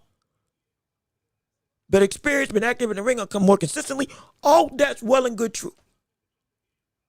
He's younger, I believe. Longer, taller, all that stuff. Everything's right. But if we see that it is not as drastic of a demonstrative drop-off of Russell, just like with Lomachenko, I'm not out of pocket to say that we could see Russell beat Foster if they ever fought against each other. I don't think so. Now, again, you may feel differently. Completely understand, and I want to hear your thoughts and opinions. That's why we're here, to debate, talk, discuss all these fights and stuff and have this conversation. But I don't think it's out the question. I don't. I really don't. And this is, how do we say this? What's the best way to say this? Foster, with this win, got him in position to be talked about in this way, where he is amongst the biggest of names. But to me, the belonging is deserved, but I don't know how far or how long this standing can last. That's the only thing I'm concerned with. Because now we're talking about people that we know are like that. And the whole conversation was, if Foster beat Ford, he belongs to be talked about in this way. But the buying power of him being able to stay up here, I'm a little bit concerned. Because when I'm looking around now, I said he belongs in conversations with Shakur, but I don't think he can beat Shakur. Lomachenko at 135, he belongs in those conversations. I don't know if he can beat Lomachenko. I don't. Let's talk even beyond just them. We can go through the rest of the divisions. Gary Russell, I have some doubts. I may see him beat Foster. In terms of Gary Russell, beat Foster. I don't think I'm crazy for saying I think that's possible. Abdullah Mason. Could Shock beat Abdullah? I'm not exactly sure. Especially if it turns into that it becomes the thing that Raymond Ford wanted in this fight, which was a brawl. Abdullah's going to win that. He's going to win that. And as a actual boxer, Abdullah's phenomenal, even for the age that he is. I don't think O'Shaquie Foster beats him.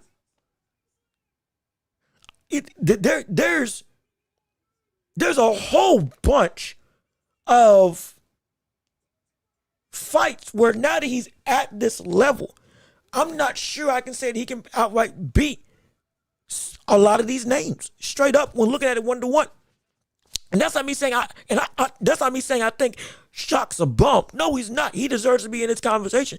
But the win with Ford got him to enter this realm. But the question is, can he stay here against these names? I'm not sure.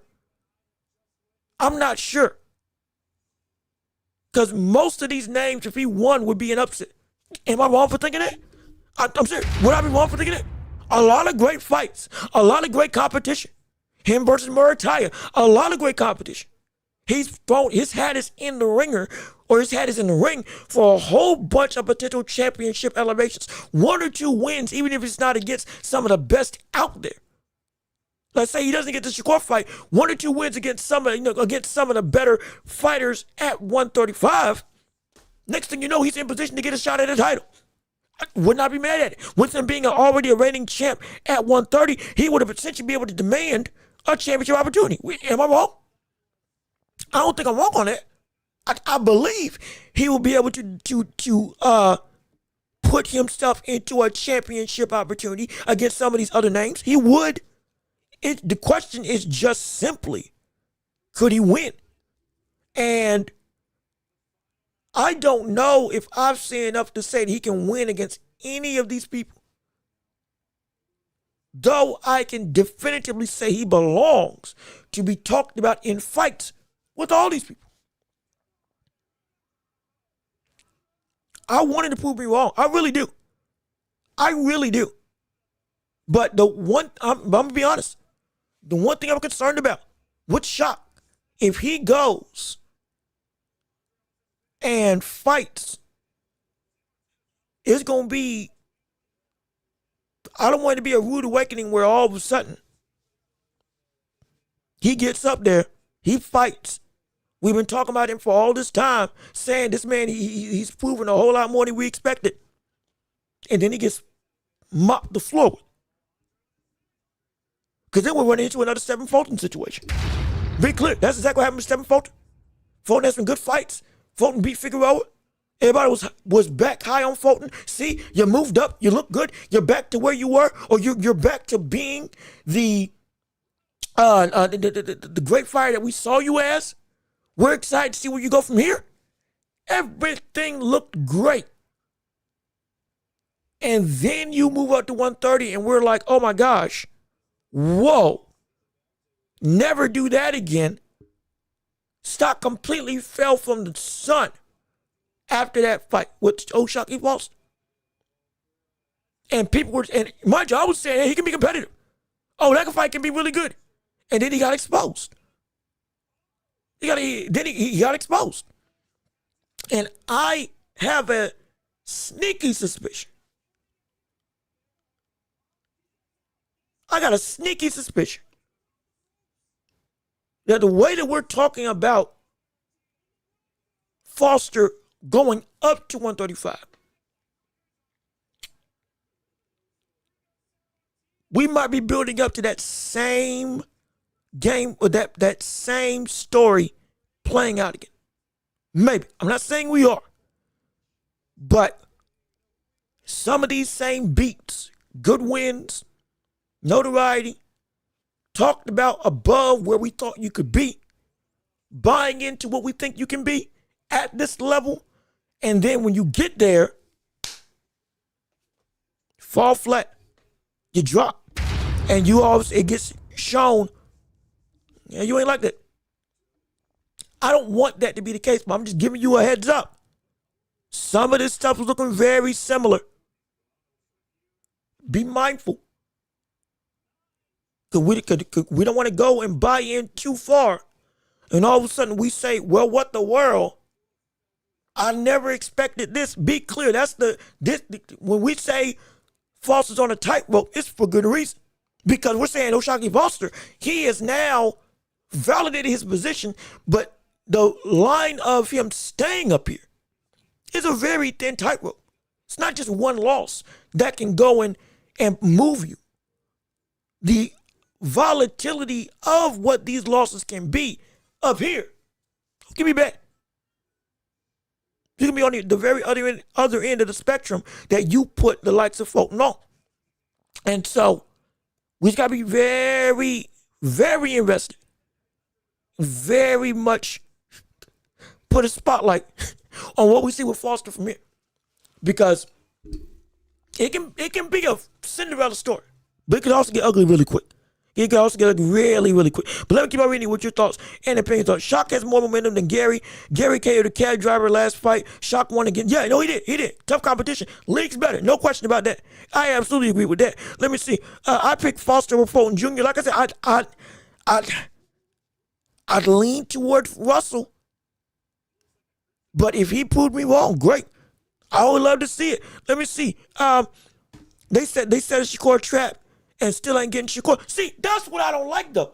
Like Shakur stepped in the ring, Shakur talked, Shakur jawed at him, Shakur went at him. However, Shakur didn't shake his hand and didn't make the fight. Now, I understand from the perspective of maybe there's something else on the line, but even still, why would you even go in the ring and talk in the first place?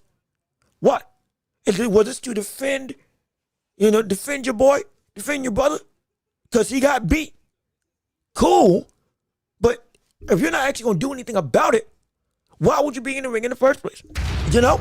Like, if you're not, you get what I'm saying? If you're not actually going to do anything about Ford getting beat by Foster, if all of this was just noise, like, what about it? What about it? And I'm not saying it is outright just all noise. I'm just saying it is, it's like what you coming for? What was the purpose?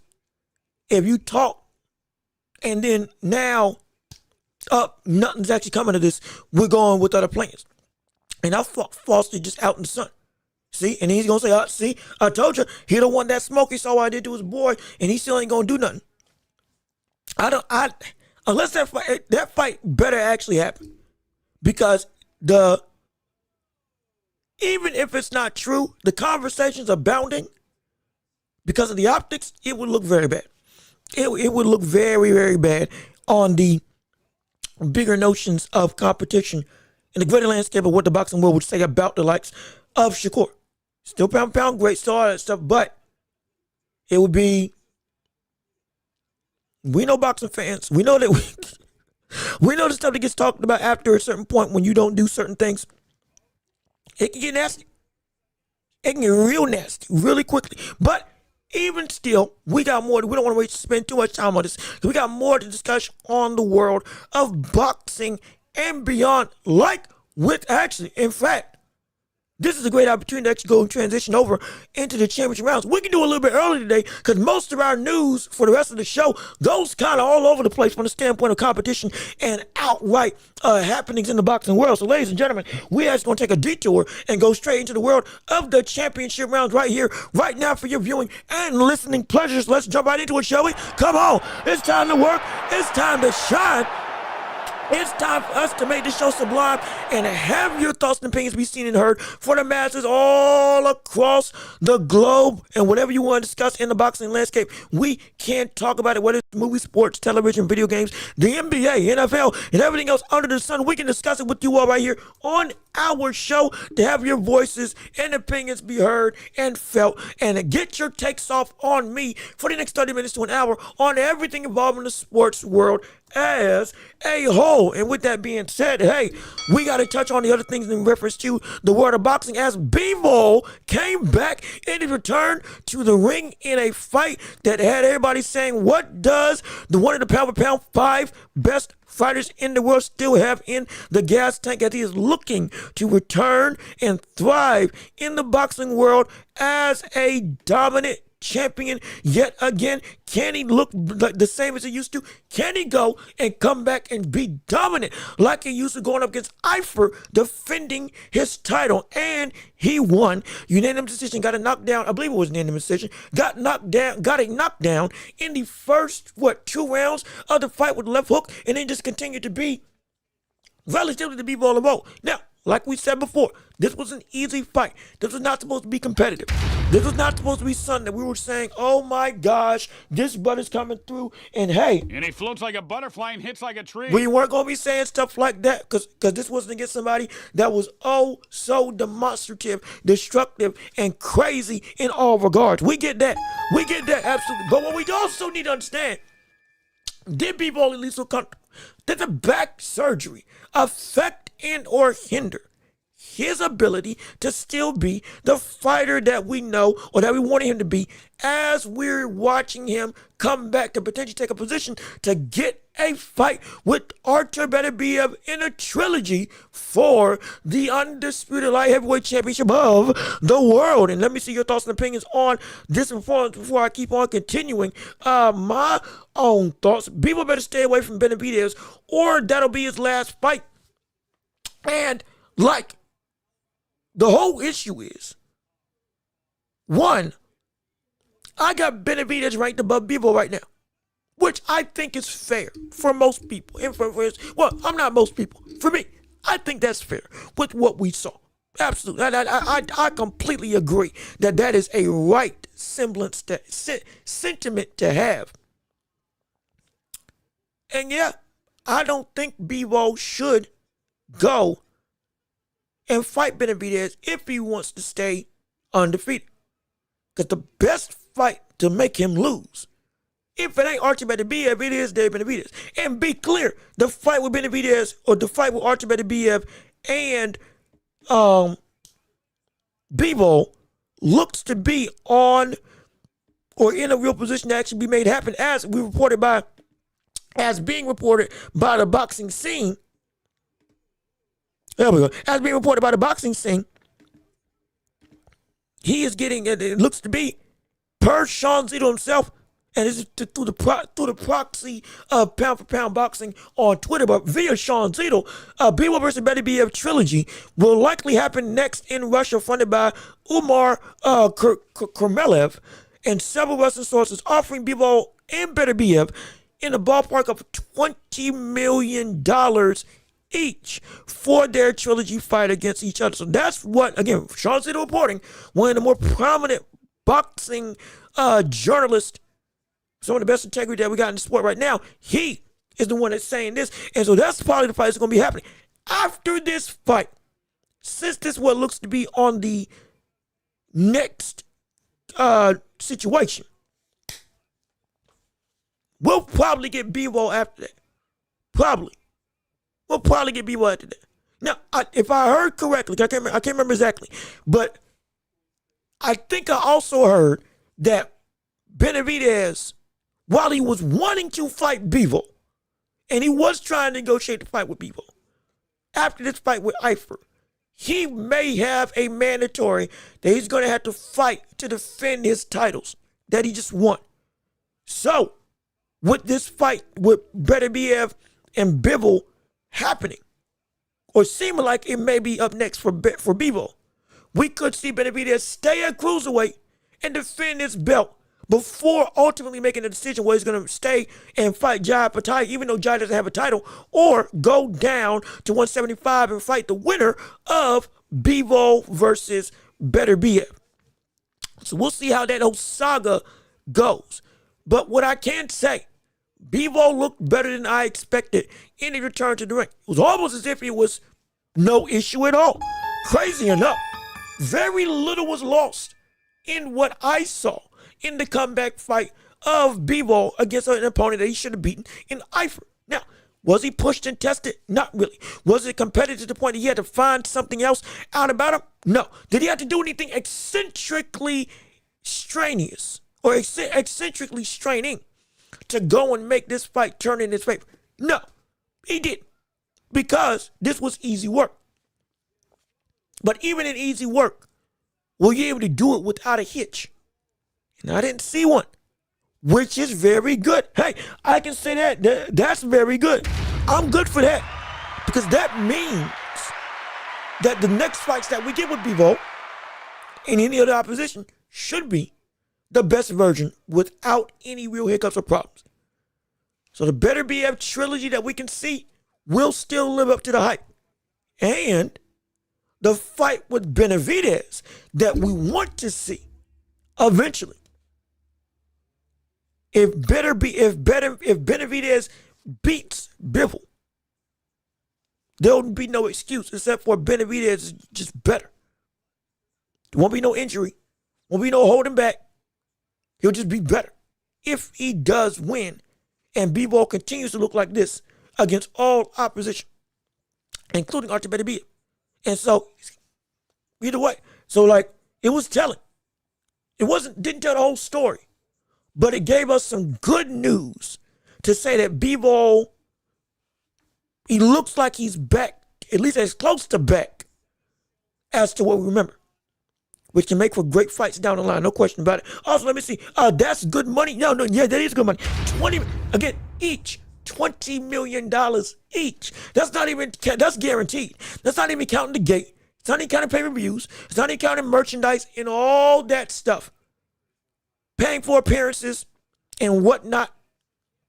The purse for if you win as well. Added on to that. Oh yeah, it can be an abundance of things. It can be an abundance of things.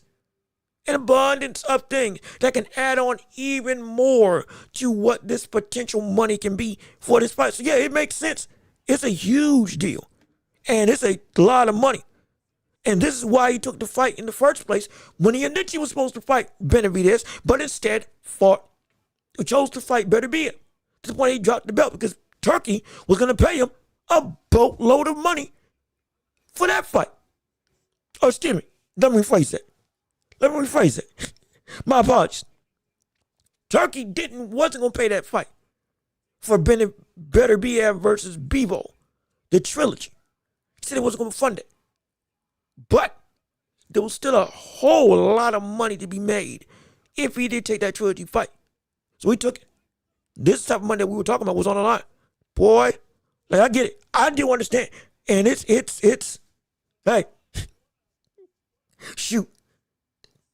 I wouldn't mind slicing that pie if I'm going to be completely honest. But even still, that's a whole other conversation. We still have more discussing the world of boxing as we have even more returns to the ring that we need to discuss, like with Anthony Joshua. That's right. The former heavyweight king of the world is returning back to the ring in a sleeker frame and a new vantage point of body as he looks to go and conquer the heavyweight division one more time. As you can see in his return to the ring, his physique looks a whole lot different than it used to.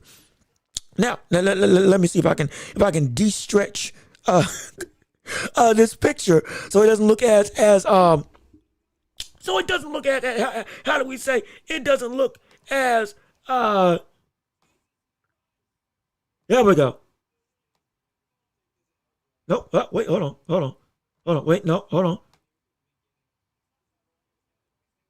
Yeah, okay, yeah. Okay, that's good. That's good. That's about the best that we're gonna get. But this see, I've been trying to figure out how to get this thing sized properly. We're gonna figure it out, don't worry. But the main thing is, this is the physique of Anthony Joshua.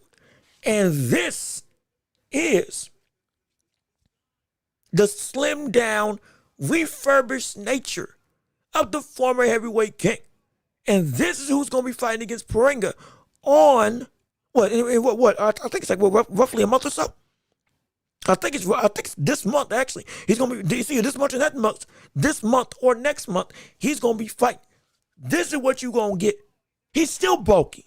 He's still built, but he's a lot more streamlined, more attuned to the Usyk rhetoric of conditioning and body frame. Now, there's some big concern even with this type of return because we just saw what people look like against the likes of Rico. And we saw, sure, what AJ looked like against Jake Paul. Great. You knocked him out. That's not a real boxer. When looking at Usyk, I'm a little bit concerned because Usyk right now has not just a real dangerous element because of the lack of being able to definitively beat the likes of Rico before again ultimately getting the knockout. But he was going to lose that fight if he had gone the distance. At least on my scorecard, he would have deserved to lose. We're saying at this very stage, AJ, is this really the right move? Because we still don't know, number one, how fervently this style can blend with AJ as a fighter, with how we know AJ likes to fight. It's number one. Number two, the doubt that we have about AJ due to what we just saw with Usyk is now more prevalent than ever before. Because AJ going up against somebody that's been doing this for years. And he's now going up against he's now fighting in a style, potentially, that just lost or should have lost to somebody that was not even in this sport. People going to talk. People going to have a lot of concerns. People going to be very skeptical.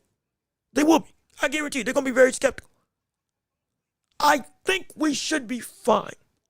Because if AJ is using the more Usyk-like talents, he's going to be fighting in a better combination of what we saw in the second fight with Andy Ruiz, but more fervently sitting down on the shots like he used to when he was beating Klitschko. That type of framework of balance, I think, can be perfect. And with this type of build, better agility, not nearly as much mass, and hopefully better defensively, I think he can get back to that all-around, well-rounded boxer that we had seen him in the past, that was conquering and running through the rest of the division. I think we can see that. And I'm not even go out on a limb. I'm going to be confident we're going to see him against Perenga in the fight that he should be able to beat. Look dominant and look not just focused, but look hungry. Like I said, he's got a chip that he's carrying on his shoulder. The memory of his friends and his own legacy as a boxer. He is on a mission to not just do damage, but to make himself anew. A phoenix rising from the ashes. Reinventing himself is what he's trying to make. And this build is the start of what I think is going to be a real capacity for a third act in his career. Because he's had 3 acts as he's gone into boxing. The first act when he was running through the heavyweight of the world, became unified champion, and was one of the 10 best boxers in the land. The pride of the UK and the pride of the heavyweight genre. Everybody loved him. Smiling face, no, couldn't get away from him. Then he lost to Andy Ruiz. Second act was the return, the rebuilding. Coming in, becoming more defensive, being a more deliberate boxer, but losing his confidence all the while, but working to get back, and then got knocked out by Daniel Dubois. That ended the second act of his career. Now the third act that started with Jake Paul, the reinvention. He came through, got a trainer, got the man that beat him to show him what he was doing wrong, has regrouped, has slimmed down, has gone through experiences in the ring and in life that have changed him forever. And now he is a more mature, he is a more methodical and deliberate thinker and fighter and person as a whole. And now he's entering the stage of, I should know this sport fully in a way that I can be better than I've ever been before. In theory. But we're going to find out. But either way, this is exciting. This is good. Because this shows a dedication into turning into something different. And if what we see about the likes of AJ is real, Pringa better be afraid, as well as the rest of this heavyweight division. Because it can be legitimate that this man, when he comes back, he can be built to do something. He can really be, he can be built to do something. He can potentially be built to be on the road to get a title one more time. It's in the cards for him. Not guaranteed, but it's possible. It absolutely is possible. What we can see take place in the world. In the world. Oh, gosh. Oh, what happened? Oh, what happened? Wait a minute. Hold on. There we go. Okay. In the world of boxing. But let's keep on going through and let's keep on talking about the rest of the conglomerate of the sports ethos, as we're still in the championship rounds, and we still want to hear from you in every regard of the boxing world. Don't forget, your voice, your conversation, you still control the rest of this show, and we want to hear what you have to say on the day. Let me see. I still want to see AJ versus Wilder. I mean, I still do as well. I hope we get it. Maybe we'll get it. Especially after Wilder got in the win column against Derek Chisora. Maybe we will get it. But sadly, only time will tell. Now, if we do get the fight, if we do get that type of action, well, I wouldn't be mad. I wouldn't be upset. I would be very much, I'll be happy. At least because we will finally get it. If we don't get that fight, I would rather have, between the two potential opportunities, I would rather it be AJ versus Fury over AJ versus Wilder, strictly because that's the fight with bigger implications on the cutting board. That's the fight with bigger potential ramifications of what can happen, of what can transpire. That's the fight that would really dictate what would be the long-standing history of this division when it comes to the two best in the globe, or at least the two former best in the globe that ran the heavyweight landscape. There's a bigger story at play in that fight than the fight with Wilder versus AJ. I still want to see it. But if we don't get that fight, at least we can get Fury versus AJ. Let me at least see that if we don't get nothing else. Let me see. AJ can fight, but his chin is suspect. I mean, yeah, at this point, that's not the concern. The suspect chin is not the concern for this fight. That's not the trouble. It's not the problem. The suspect chin is not the drastic measure that the public has to go and say, oh my, we're in danger. He's in trouble. It's the confidence. The balance of confidence. Because AJ, in this second and third act of his career, he's either been not confident enough and untrustworthy of his own ability and too scared for his chin, or he's been overconfident and walking into it with his hands down. And that's why he got knocked out when he fought against Daniel Dubois. The greatest thing about Anthony Joshua was, in this day and age of heavyweight, he was the most well-rounded heavyweight in the world. Top 2 powerful punchers in this division. Him and Wilder. He was top 5 in footwork. He was top 5 in stamina. He was top 5 in combination punch. He was arguably the best combination puncher in this division outright. He was the second best finisher in this division. Defensively, he was top 5. There was nothing that he couldn't do at an elite level in the heavyweight realm when he was on top. And he showed, even when he got knocked down against Klitschko, he had heart. He had the ability to get up. And he fought through it and put Klitschko out. He did. He was it. He was it. He was looking so incredible. It's just a shame.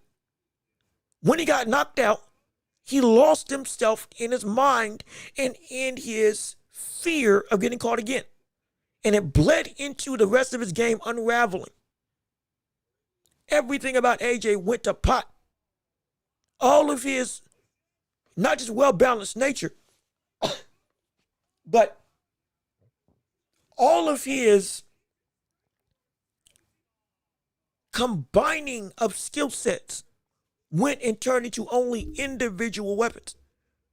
The power became, if I'm going using power, I'm getting away from my defense. If I'm using my jab, I'm not trying to set up the bigger punches in my arsenal. My combination punches is turned into only two punches at max. 3 punches maybe if I feel really comfortable. The jab became my best weapon. Phenomenal. But that jab is the only thing I'm going to use. And I don't trust me using anything else. I'm scared for the rest of my abilities. Or rather, I'm scared to use the rest of my abilities in the same combination of yin and yang. If I'm defensive, I'm not throwing. If I'm throwing, I'm not defensive. If you got power, I'm not going to risk nothing. If you don't got power, or if I think I can take you, I'm going to risk everything. The plotting footwork, the defensive head movement, the inside damage, a lot of that stuff that we used to see in perfect synergy went and splintered into their own individual segments of fighting that did not mesh together. He lost his identity. Like we had said before. Now he's working. He looked like he almost got it back before he fought Dubois. Then they all fell apart again. Now he's trying to do it one last time, going against somebody that does have the synergy in fighting that we want in our heavyweights. Even more than that, we hope that Usyk can bring out the likes of AJ and turn him into a fighter that is actively, not just well-rounded, but turn into a fighter that is actively better mentally than we had seen before. We hope to where he will never unravel again. Because before this even with this fight with Rico, the biggest thing about Usyk is he always finds a way, and he never lost himself in any of his career, even with the bad performance. And AJ needs to find out about himself.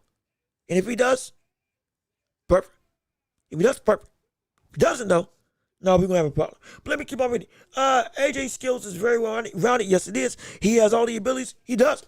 It's just how he uses them and puts them together, which is the big concern. But he's coming back against Poringa, and with this physique, less toned, but more dynamic. And in his eyes, he's looking to really make a mark and leave a mark on the world of fighting and of boxing as a whole. And speaking of which, we even got some more news in the heavyweight division regarding Usyk himself. Hey, if you didn't hear the news, Usyk has now been demanded that he makes the fight with Caballero as Mauricio Sulaiman, of all people. Of all people. Hey, look at this. We got some problems Mauricio Suleiman himself, owner of the WBC belt, has forced a mandatory for Ajit Cabello to happen. That's right, ladies and gentlemen. Mauricio Suleiman has confirmed the boxing scene that Alexander Usyk will officially be ordered to fight Ajit Cabello later on today at the time of this tweet, which was yesterday. So officially, because the announcement did fully get made, Ajit is the mandatory now. Usyk got a little over a month to make that fight happen. And if Usyk does not make the fight happen with Ajit, the belt gets relinquished. Yeah, it's done. It's gone. And Ajit becomes full-fledged champion. Thank goodness. Thank goodness. Because we don't want to see the belt held hostage. And Usyk, you got your freebie. And now it should be nothing but killers for the rest of your career. And Ajit, in response to this, was elated, excited, absolutely enthralled with the fact that this is happening, stating, and these are his words, words can't describe what this moment means to me. As I'm scrolling up so you all can see it. Words can't describe what this moment means to me. Now it's up to Usyk. He has 30 days to accept. If he doesn't, I will become the full WBC World Champion. And this is going to be a very pressing time. Very pressing time right now. Because we're looking at Usyk. You're on the clock, buddy. We have never questioned your heart, your ability, your willingness to be a champion, your willingness to be a dog, your true essence of elevating yourself to fight the best of the best. We've never questioned it until now. And we got a good reason to question it now. Because you ain't been fighting at the park. And you were going to fight Deontay Wilder. You didn't fight Deontay Wilder. You went and fought Rico Verhoeven. A fighter who, mind you, up until this point, he only had one professional boxing match as a kickboxer, and he won, but it was against a bump. He shocked us all when he fought and went up against Usyk and almost had the upset of the century. Beating Usyk, but got knocked out in the 11th. Bad stoppage, still almost won and deserved to almost win. Should get a rematch, in my opinion, because of how close he was. But in light of that doesn't change the fact you got work you got to do. You got major work you got to do. And Cabello should be in position to win and have a shot at the belt.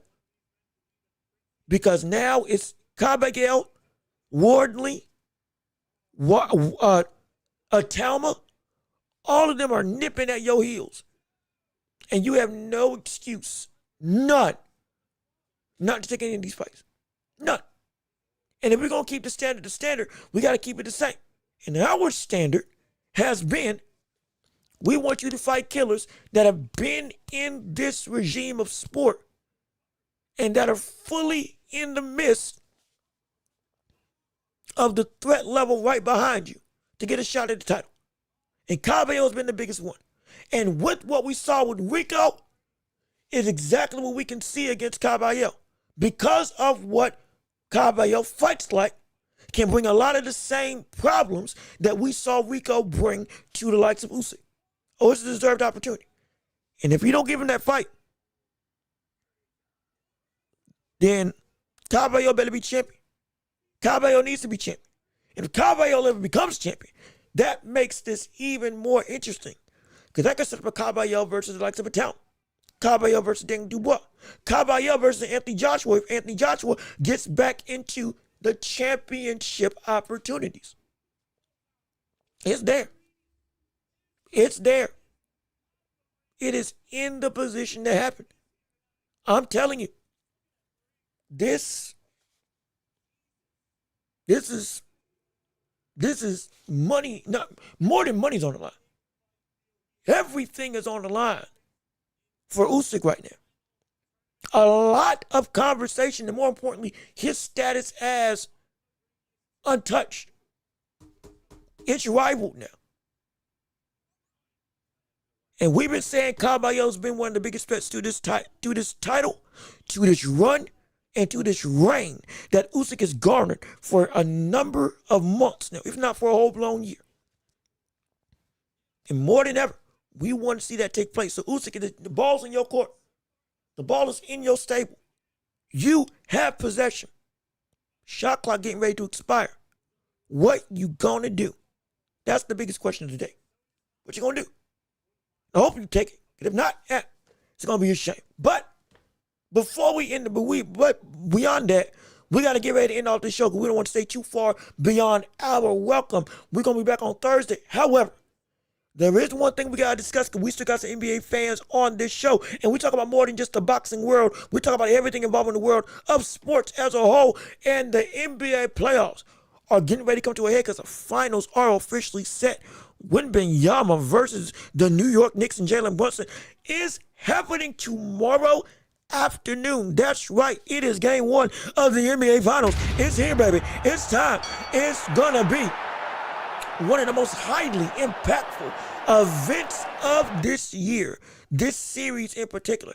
After coming off of a 7-game series that completely had all the drama, action, and enthralling nature that you could incur on any given day. Mind you, this is one of the most viewed Western Conference Finals in the history of the NBA. Had over 1 billion people collectively over social medias tuning in to watch this over multiple different platforms. This series solidified that Wembanyama is going to be the face of the NBA, number one. But number two, now with the Spurs and the Knicks going against each other, Brunson being the king of New York versus Wembanyama potentially being the future king of the NBA. With New York Knicks fans starving for a victory after over 40 years of being wasted in an ocean of failure and disgrace, now has the chance to go and rectify their tide, rewrite history, and for the first time since 99, got themselves in a position to get to a finals and potentially for the first time since 73, win a championship. Good gosh. Never thought I said it's either 73 or 69, but we could actually see this the day be saved and the league be rewritten by this New York Knicks squad. I'm telling you, it's gonna be something that superstar status is over this entire series. And I'm gonna tell you this right now, and you can bank me on this. This series most likely is going 6, because the Knicks are better equipped to face off against the Spurs than you may realize. If the Knicks are better equipped to face off against the Spurs, then you may realize, I'm dead serious. Even with Mitch Robinson and the pinky injury, I promise you, they're better built to face off against the Spurs. They can match up with Harper. They can match up with the likes of Devin Vassell. They can have the bodies to guard Victor Wembanyama. Make it more problematic on the perimeter and interior with Cat and Mitchell being able to be at the helm and to really cause some physical havoc. Now, the same thing still bodes true. On an even grander stage, Jalen Brunson cannot shrink in any way. He cannot afford to play like we saw SGA play against the Spurs in this entire series, where he's got 1 or 2 games where he's putting up 30 and 35, and the rest of the series he's averaging 24 points. We can't have that. SGA had the biggest drop-off we had ever seen of an MVP from the regular season to playoffs in the history of this league. Averaging 31 points and then dropping to below 25. Nobody's had that big of a off a cliff level production drop in the history of this sport. The history of this sport. If Brunson has anything close to that, they have no chance at winning. He's not the only end-all be-all. But as much as the Knicks are a chemistry-driven team, they're not nearly as deep as what we saw with OKC. They have to have everybody playing at the 10s. And they can't afford to have Brunson be this much of an ineffective player as what we saw with SGA, where the others need to take up the slack. They can't do that. Brunson has to play, more importantly than ever, just like he did in this last series, outplaying the likes of Donovan Mitchell, or having an impact that made it be felt. He still is, even if he ain't scoring, touching the game in all aspects, to where you can never get away from his effect of a player. You got to have that. Because If not, with how athletic, explosive, defensively sound, and legitimately well fine-tuned this team is in terms of Wembanyama and the Spurs, the coach that they got as well, the Knicks have to be just about perfect every game. They can, but they have to be more importantly than before because of the fact this is for the Spurs.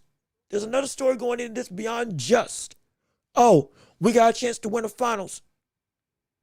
When we can win the finals in his third year in the league, the Spurs can be champions for the first time since 2014. A dynasty potentially starting to renew. Back to the top of the mountain are the Spurs, like they never left. They are trying to get payback for what happened in the NBA Cup.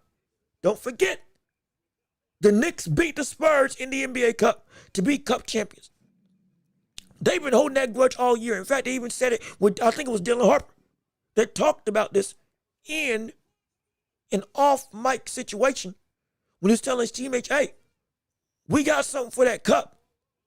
We got some get back for that cup that we had when they faced off against them. We got something for them. We ain't forget about that. He said that. They remember that. There's some animosity. I'm telling you. I'm telling you. The Spurs are better than ever, with more confidence than ever. And what the Knicks did to Cleveland, sweeping them, is insane. And speaks to, yeah, they are real. And they met the expectations of you can be champions, you can be a championship level team. You need to get there. And they got there. They got to be better than what they were against the likes of Cleveland to beat this Spurs squad. They have to. They got to be better than what they were against Cleveland to beat the Spurs squad. And they swept Cleveland. That's how good you got to be, because that's how good this team is with the Spurs. If they do that, this can turn to another 7-game series. But if not, it's going to be Spurs in 6.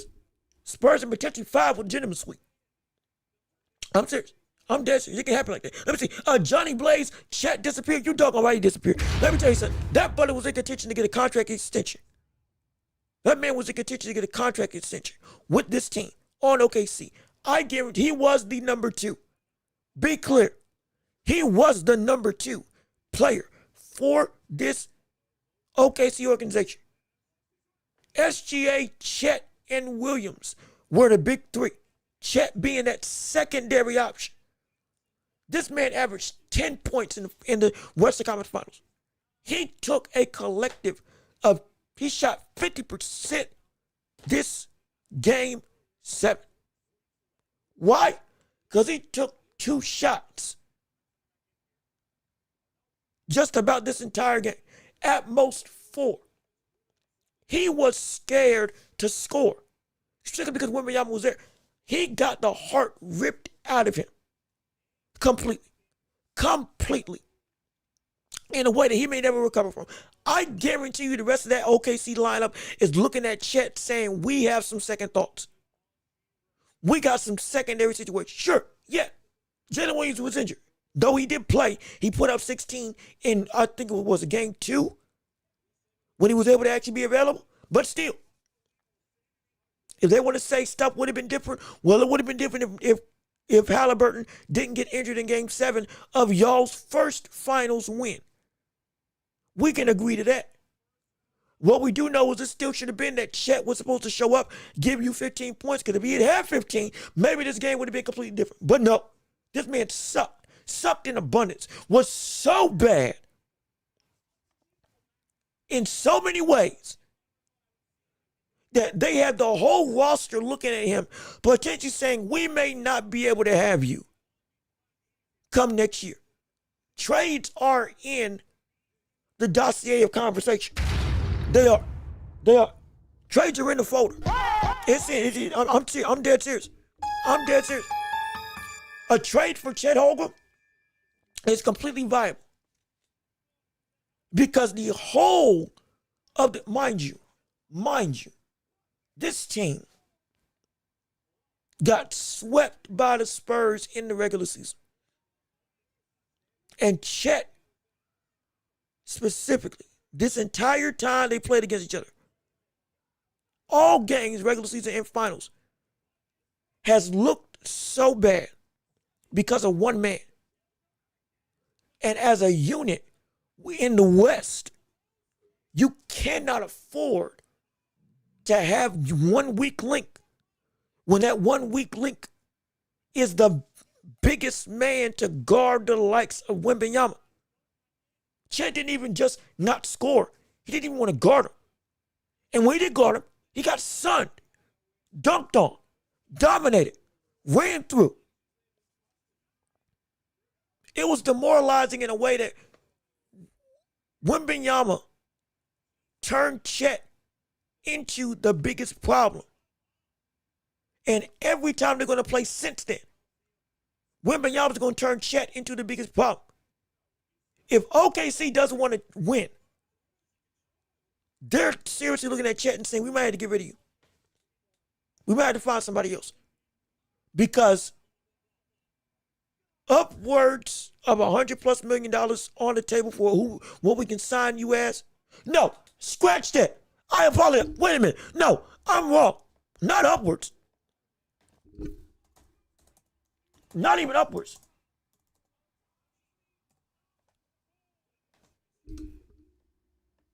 It's not even upwards. Chet Holmgren this season, this year, is making more money than anybody else on the team. Don't believe me? Look for yourself. Yearly salary, 26, 27. And for this year, yeah, the contract he signed, this year, it was SGA. Next year, you are guaranteed to be the most expensive player on this roster. The year after that, you are the second most expensive player on this roster.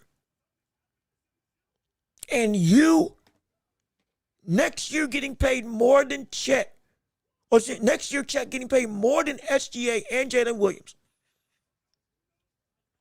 And you put on a performance where you didn't even play up to the caliber of Aja Mitchell. Aja Mitchell had more effect than you. Nikola Topic got more notoriety than you. Cason Wallace outplayed you. The fake Duke Dennis, Jalen Williams, outplayed you. Lou Dort outplayed you. Caruso outplayed you. Hartenstein deserved your salary next year because of how he played this series over you. You were legit almost as impactful as the people that didn't even play on your roster. Peyton Sanford. You were as impactful as them. That's how bad this was. That's how hard this was. That's how demoralizing and how much of your heart got taken from you that we got to see Wemby do to Chet. One man caused Chet to turn into or play like the biggest bust in NBA history. Mind you, he's a top draft pick. He's a top draft pick, mind you. The effects of what we saw with Chet and Wemby overseas when they played internationally against each other affected Wemby's money and standing when he came to the NBA today. In fact, if I remember correctly, Chet Holmgren was he got drafted in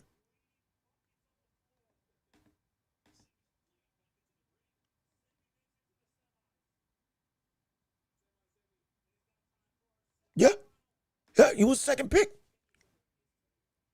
Second pick of the draft. First round, second pick. Outright in this draft. And with everything like this in the position that he was in, it completely just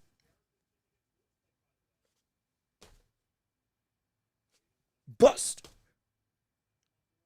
Complete bust. I've never seen somebody taking out a game in so much of a dramatic fashion. Like what I saw with Chet and Wemby. Never. Never. Never.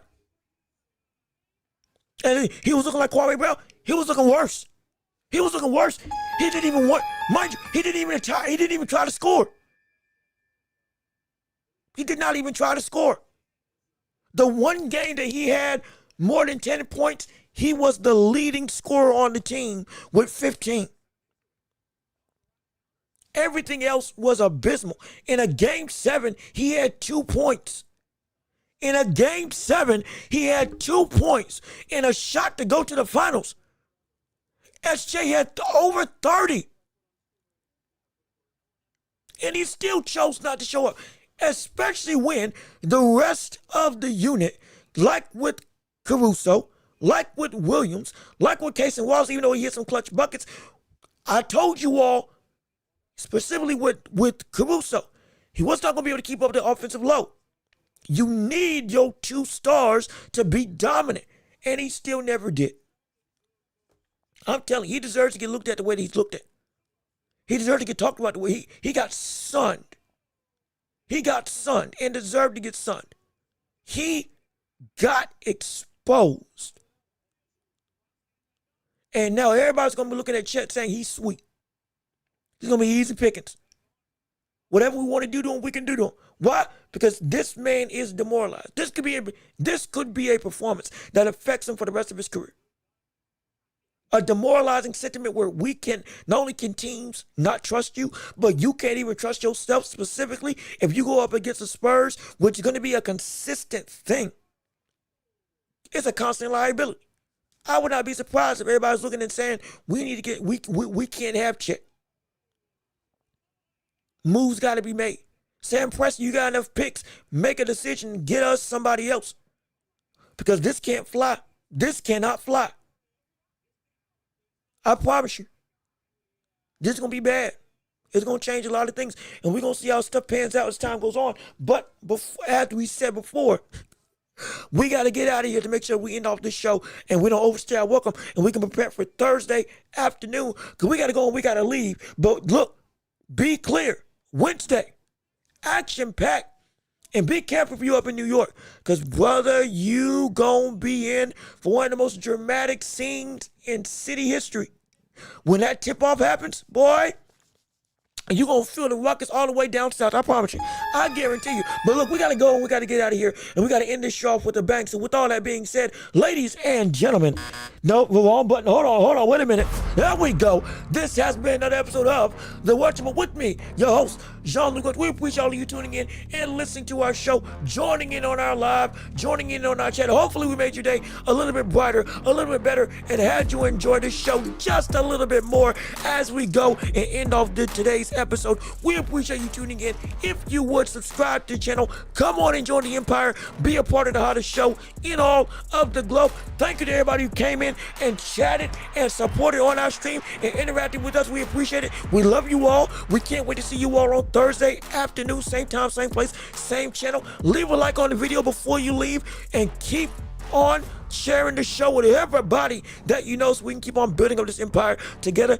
Be sure if you want to support this channel and help us to keep on going, we got Cash App, PayPal, links down below in the subscription or in the description. Super chats and super gifts, stickers and the like, all of which you can give to support this channel if you can afford to. It will mean the world to me, helps us to pay the bills and to turn this show into a bigger, better conglomerate of action, all for your viewing and listening pleasure. Be sure to rate us 5 stars wherever you listen to podcasts and listen to us where you listen to podcasts after this show is over, on the go, in your car, on your job, Apple, Spotify, you name it, we are there for you to listen to. And if you're not, tell us. We will get there absolutely.